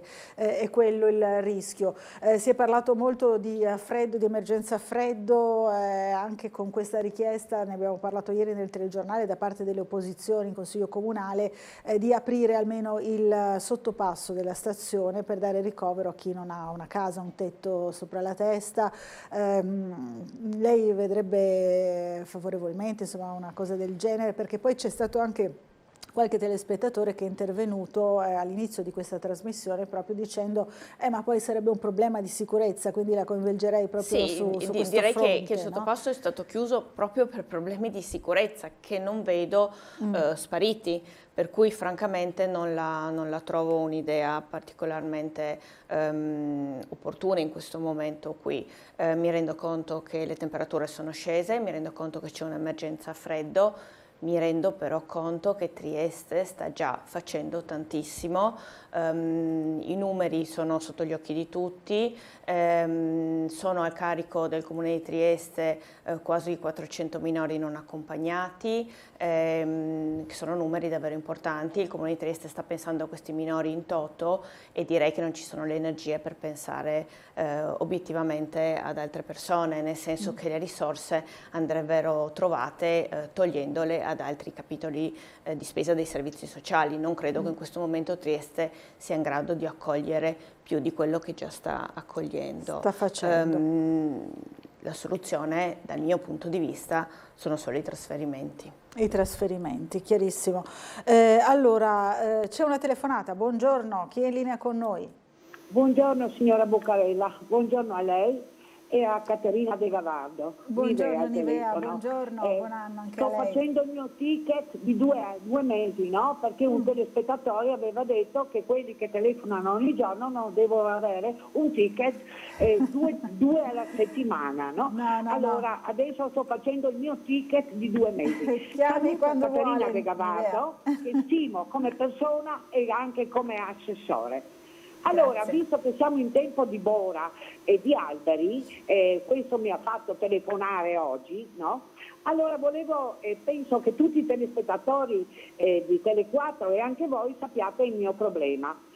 Allora, dalla parte sopra le mie case è stato bonificato, non dai vigili del fuoco, non dal comune, ma dalla Cegas. Sono venuti su con 2 camion grandi e con un terzo col cestello, hanno bonificato tutto. Hanno riscontrato che i cavi della luce, sia stradale che quelli telefonici ed altro, erano rovinati dai rami perché arrivavano quasi fino a terra. Hanno sollecitato Pane Pinto per rimettere in opera anche la parte superiore a monte della via dei Baiardi, perché anche lì c'è un disastro. C'è un albero enorme, grande, secco, che prima o dopo verrà giù, ma ringraziando il cielo io ormai sono fuori dalla portata del tiro. Allora i vigili del fuoco, con tutto che avevano mandato un'email al comune, al Verde, per mettere in sicurezza la zona, non è stato fatto niente. Perciò volevo dire a quei signori di Vicolo delle Rose che è assurdo. Io sono 30 anni che combatto con queste cose, dal tempo di Ili, immaginatevi. Adesso finalmente posso dormire in pace. C'è ancora un problema di una casetta mezza diroccata, che prima o dopo andrò giù in comune e non so che cosa combinerò perché mi stanno proprio girando, eccolo, e vedremo se si risolverà il problema, perché questa notte, ringraziando il cielo, io non ho le finestre, ho le finestre che non si sente niente, però sbatteva tutto, correva tutto giù per via dei Baiardi, insomma un disastro. Volevo dire che sì, il mio problema degli alberi è stato risolto, ma non dal comune, per cui quel signore si deve dar da fare, forse non passeranno 30 anni, passerà qualcosa anche di meno, ma vedremo. Saluto Caterina De Gavardo e lei sa che cosa le auguro. Eccolo, perché veramente ci vorrebbe veramente una donna sindaco, perché questi momenti magici a me proprio non vanno. Grazie. Va bene Nivea, è stata chiarissima insomma, e anche nel suo endorsement a Caterina De Gavardo. Allora, cosa voleva rispondere così alla signora Nivea? Sempre tanto carina. Innanzitutto la saluto, le auguro buon anno e la ringrazio per questo appoggio. Però insomma io sono all'inizio, ho ancora tantissimo da imparare e ce la sto mettendo tutta per accorciare i tempi e per raggiungere le competenze di chi gravita nel mondo della politica da molto più tempo di me, però insomma credo sia giusto acquisire un bel po' di esperienza prima di ricoprire ruoli davvero importanti e di grandissima responsabilità come quello che citava lei. Allora andiamo avanti e leggiamo ancora qualche mail, perché sono tante quelle che arrivano al nostro indirizzo. Allora, Assessore, ci scrive il signor Giuseppe, dice che c'è un piano, chiede se c'è un piano per incrementare significativamente il numero di colonnine per auto elettriche, quindi perché sono sempre di più insomma i veicoli elettrici. Questa è la domanda. C'è un piano comunale? C'è un piano di in qualche modo transizione in questo senso, un piano però che non riguarda un anno ma riguarda parecchi anni. È vero comunque quello che diceva il telespettatore, c'è un passaggio all'auto elettrica anche abbastanza veloci, in realtà i costi sono ancora molto elevati, e altrettanto veloce dovrebbe essere quello di realizzare le infrastrutture in grado di sostenere questo tipo di piano. Il tema della colonnina è uno, ma anche quello della fornitura dell'elettricità è un altro, nel senso che Trieste attualmente non è organizzata per fornire elettricità supplettiva anche per tutti questi mezzi elettrici, quindi ci sono parecchi passaggi da fare. Sicuramente quello dell'auto elettrica è uno dei prossimi step che in qualche modo andrà raggiunto, però c'è tutto un discorso di infrastrutture che ha bisogno del suo sviluppo. Allora, sosta selvaggia in via dei Moreri, parte bassa, ci segnala Luca, segnala una situazione già evidenziata in passato dopo una certa ora dal pomeriggio sera dal civico 9 di via dei Moreri, è proprio preciso, signor Luca, in avanti per una quarantina di metri circa le auto parcheggiano esattamente al centro della strada vista la cronica mancanza di posteggi in zona. Si tratta di una sosta non solo non regolamentare ma anche priva di buonsenso perché impedisce o comunque non agevola l'eventuale passaggio di mezzi di soccorso. Si può ovviare a questa situazione? Sicuramente farò una segnalazione al distretto. Ecco. Su Roiano ho già ricevuto parecchie segnalazioni e come diceva giustamente il telespettatore, lì purtroppo c'è una fortissima carenza di parcheggi. Speriamo che la situazione un po' migliori quando aprirà il nuovo parcheggio sotto l'asilo, sotto il nuovo nido al centro del rione. Però obiettivamente la carenza di parcheggi c'è, farò sicuramente una segnalazione su questa zona di via dei Moreri. Allora, Nevio ci scrive, buongiorno Sveglia Trieste, chiedo all'assessore De Gavardo perché non esiste una sorveglianza sulle fermate dei bus dove spesso viene accusata da autoveicoli, perché i controllori di Trieste Trasporti non fanno più il verbale ai veicoli che occupano la fermata come facevano qualche anno indietro. Ma in realtà mi risulta che lo facciano ancora, o no? Sulla modalità in cui operano i controllori relativamente alle soste dei veicoli, francamente non sono informata. La polizia locale ovviamente dei controlli sulle soste degli autobus li fa, perché avvengono regolarmente. È chiaro che non si può essere presenti su tutte le fermate di tutti gli autobus, questo è evidente. Citavo prima San Giacomo, era un caso abbastanza eclatante perché non si riusciva ad abbassare la pedana per far scendere una carrozzina, e quello ha fatto abbastanza scalpore e indignare parecchie persone, e quindi grande attenzione è stata posta a quella fermata dell'autobus in particolare. San Giacomo Urione è molto popoloso, con molto traffico e anche lì con una certa carenza di parcheggi, però è evidente che la polizia locale non può presidiare tutte le fermate degli autobus. No? È chiaro, non può essere onnipresente. Allora dobbiamo fermarci per l'ultima pausa pubblicitaria di questa ultima parte della nostra trasmissione e ci vediamo subito dopo insieme all'assessore Caterina De Gavardo. A fra poco.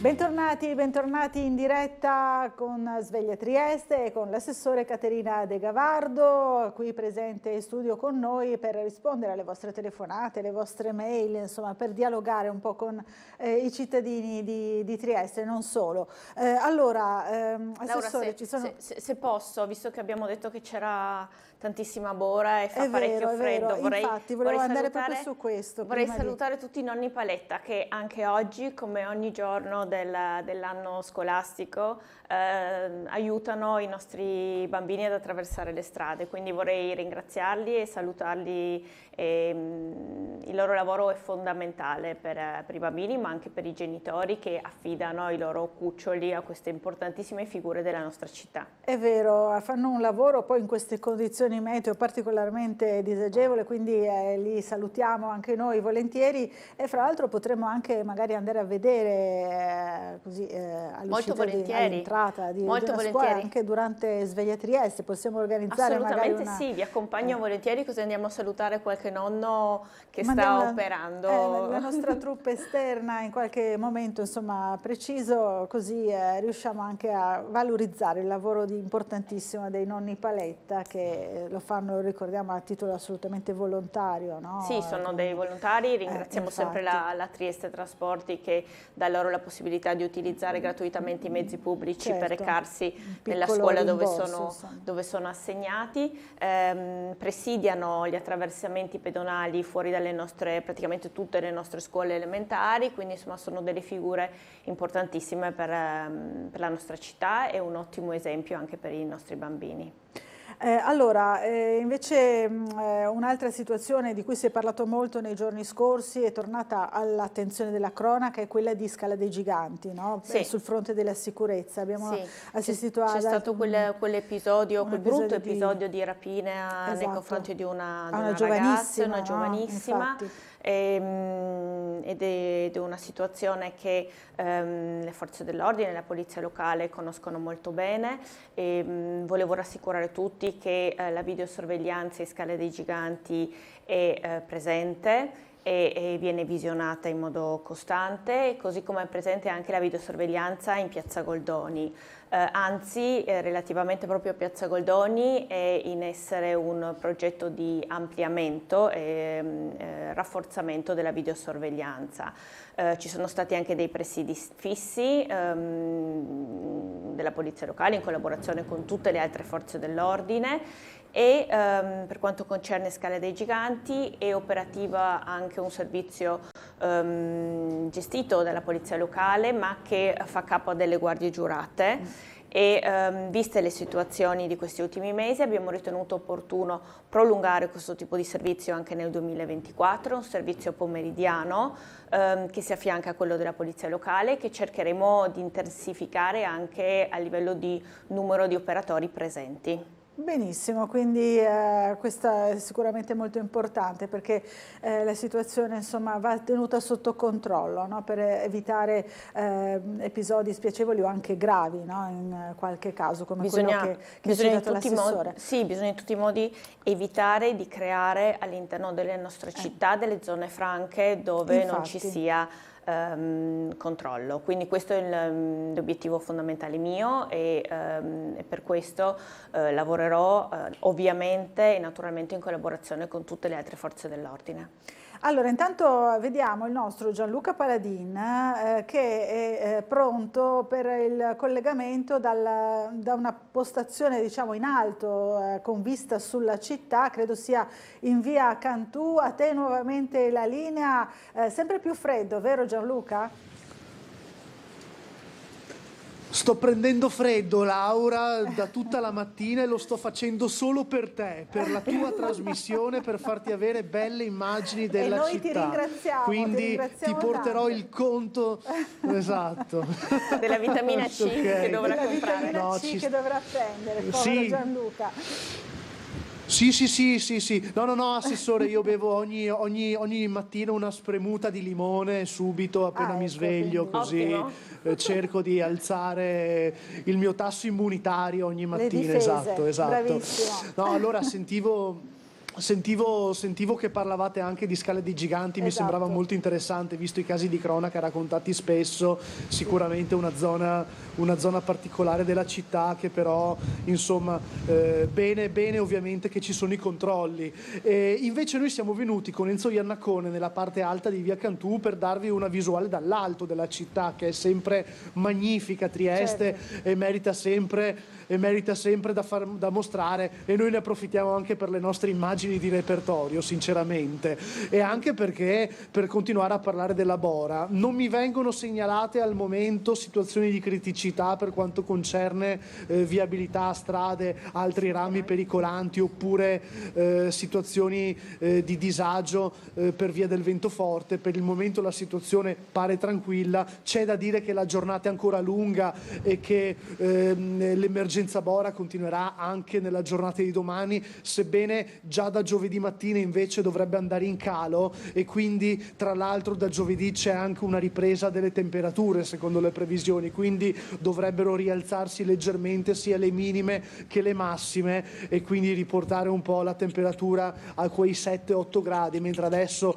è decisamente più bassa. Comunque sia, il vento continua a farsi sentire, diciamo che al di là delle problematiche già citate in mattinata sui cantieri e soprattutto sull'albero cascato in Vicolo delle Rose, non segnaliamo altre criticità, sebbene comunque ci siano in giro tutti gli attori pronti a intervenire, come appunto la Polizia Locale e i Vigili del Fuoco, che sono sempre pronti a partire anche dalla caserma proprio per eventuali emergenze. Il freddo, dicevamo, con le temperature che si sono abbassate fino a toccare i 2 gradi, le minime sicuramente, forse si è arrivate anche sullo 0 in certe zone alte della città, ma le massime non sono poco distanti, siamo intorno ai 2-3 gradi comunque, massimo 4, ecco, come temperature. Lo testimonia anche il berretto e il cappuccio che devo tenermi sempre alzato, il vento sferza il viso e è importante, si fa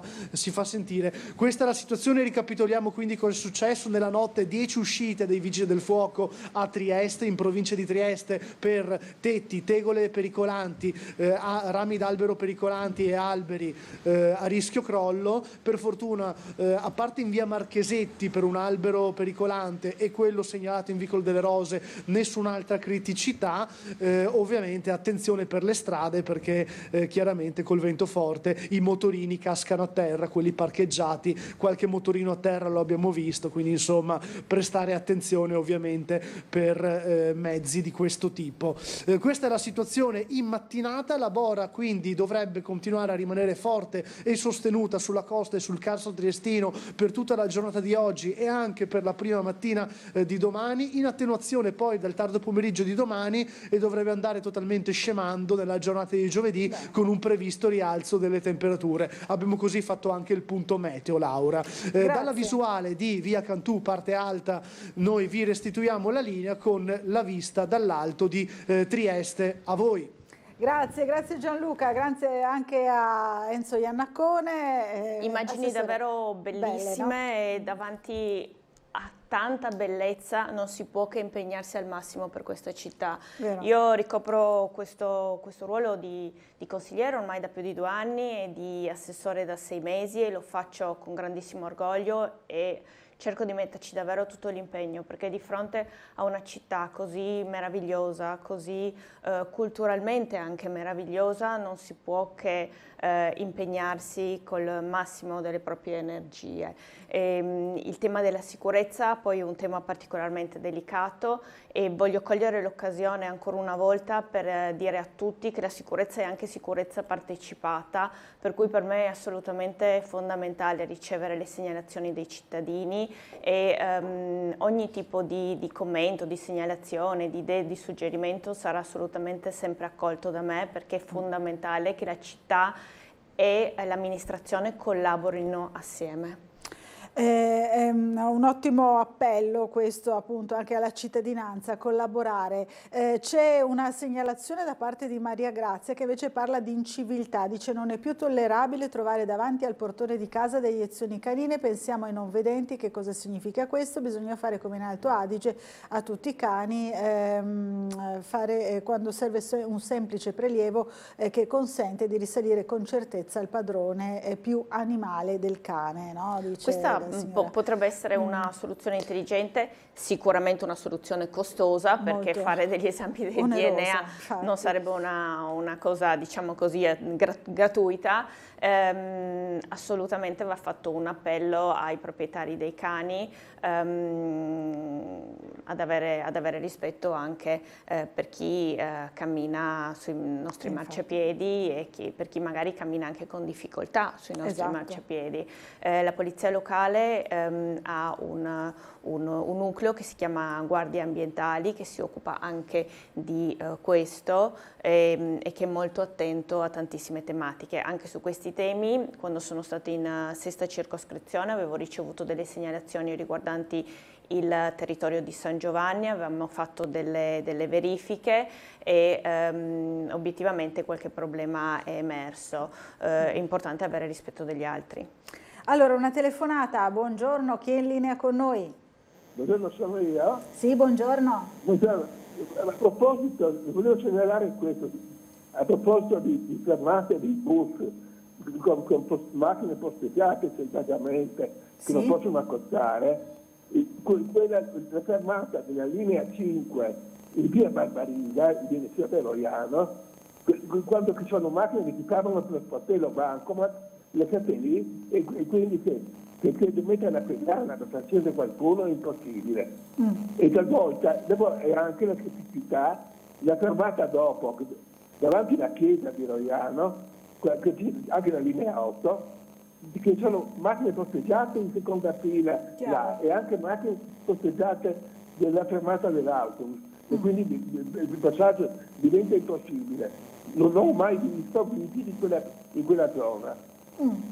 Capito, via Barbariga, grazie della segnalazione. Tra l'altro ancora una cosa, l'ho detto tante volte, in piazza Trevivi, da anni, vicino all'ingresso della sacrestia della chiesa, sotto i gradini, al palo della luce, è legata una bicicletta ormai tutta arrugginita e nessuno la trasporta. Da anni, prima della pandemia, penso.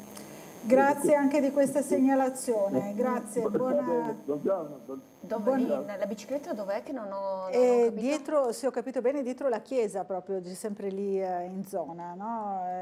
Quindi queste due segnalazioni, ecco. Allora sicuramente chiederò un qualche controllo in più da parte del distretto, e poi segnalerò al nucleo che si occupa di monitorare il territorio anche la bicicletta, facciano dei controlli, eventualmente se effettivamente è abbandonata, dimenticata, la portino via. Allora, buongiorno, dite di aprire il sottopasso per ospitarli di notte, scrive Alberto. Intanto ci fate vedere che nessuno pulisce, l'opposizione che tanto parla e chiede, ma nessuno che insegna a quei poveretti a pulire dove sono accampati. Aspettiamoci un'emergenza sanitaria, sono tutti con telefonini, ma dove li ricaricano? Si possono aprire chiese, edifici vuoti, buon lavoro. Questa è l'opinione di Alberto sul tema di cui parlavamo prima, no?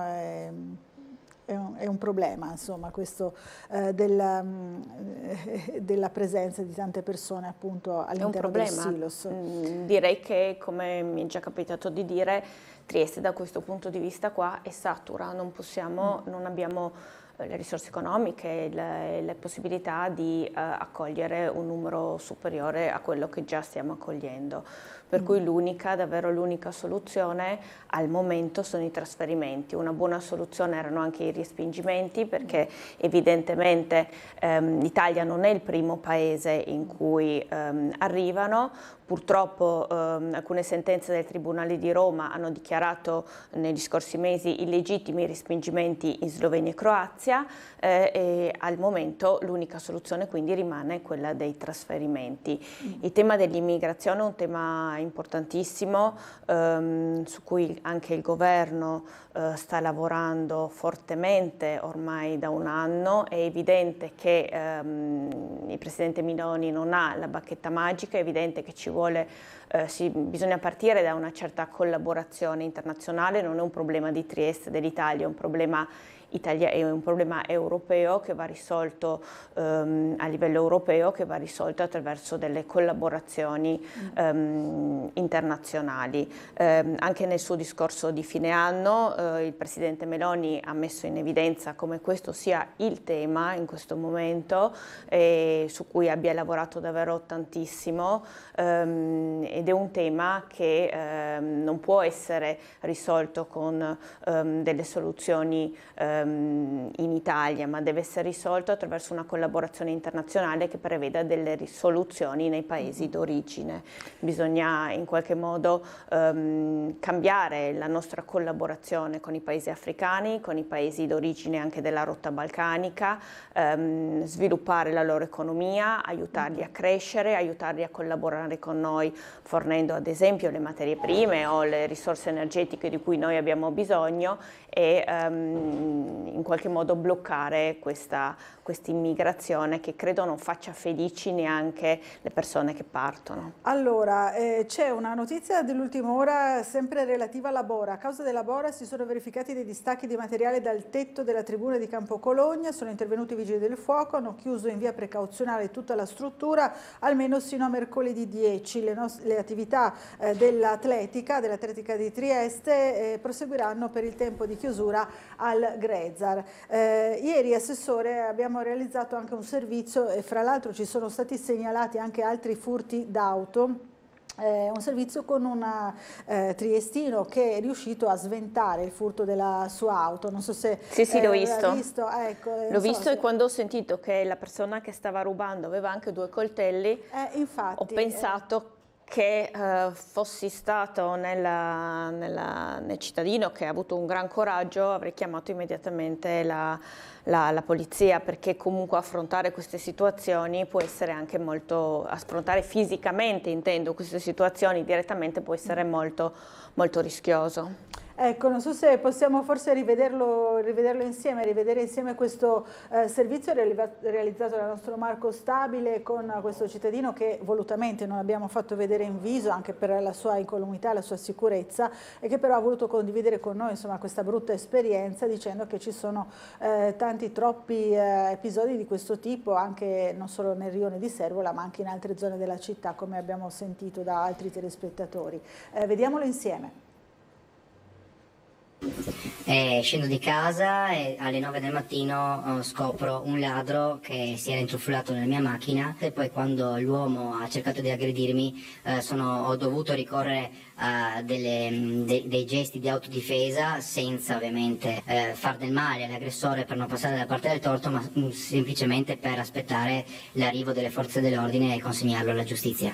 Colpito ripetutamente al volto dal ladro che a testate tentava di liberarsi dalla sua presa. È successo fra Natale e Capodanno nel rione di Servola, Trieste. L'uomo, un giovane triestino di cui non forniamo volutamente l'identità, stava uscendo dal portone di casa quando ha trovato il ladro a rovistare nella sua automobile per poi tentare di accenderla. Stati attimi di paura sicuramente, però non era possibile permettere a un ladro di prendere la refurtiva e soprattutto magari di scappare con la mia macchina posteggiata regolarmente nei pressi della casa, quindi ho cercato di bloccarlo e l'aggressore, il ladro è diventato poi aggressore, ha cercato di scappare via aggredendomi, ma per fortuna sono riuscito a bloccarlo fino all'arrivo delle forze dell'ordine. Ad aiutarlo alcuni vicini di casa che, sentite le urla, hanno allertato la polizia. Sul posto in una decina di minuti 3 volanti, 2 hanno bloccato la via, la terza ha preso in consegna non senza fatica il ladro, uno straniero di origine medio orientale, arrestato in flagranza di reato e condotto al carcere del Coroneo. L'uomo era anche in possesso di 2 coltelli che per fortuna non è riuscito ad estrarre durante la colluttazione. Diciamo che per bloccare l'aggressore, che è stato abbastanza difficile da bloccare, purtroppo ho subito dei colpi, delle percussioni sul volto che mi hanno portato a 7 giorni di prognosi. Il giovane ha voluto parlare ai nostri microfoni per rappresentare una situazione, quella di Servola, in cui si vivono ripetuti episodi di microcriminalità che minano la serenità dei residenti. Sì, sono venuto qui a Tele4 perché credo che la gente debba sapere quello che sta succedendo in questo momento in un borgo come quello di Servola e nella nostra Trieste, che non è più un borgo felice come qualche anno fa.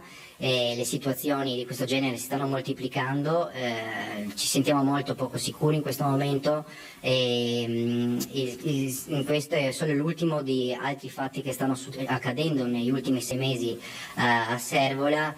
Noi stessi abbiamo nella zona vicino alle nostre abitazioni sono accaduti altri furti, sono entrati in casa, questi ladri sono entrati in casa di altre persone e hanno rubato altre furtive e scooter, hanno cercato di forzare le automobili con qualche piede di porco e abbiamo trovato i segni di questi tentati furti e questo è soltanto stato l'ultimo di una lunga serie.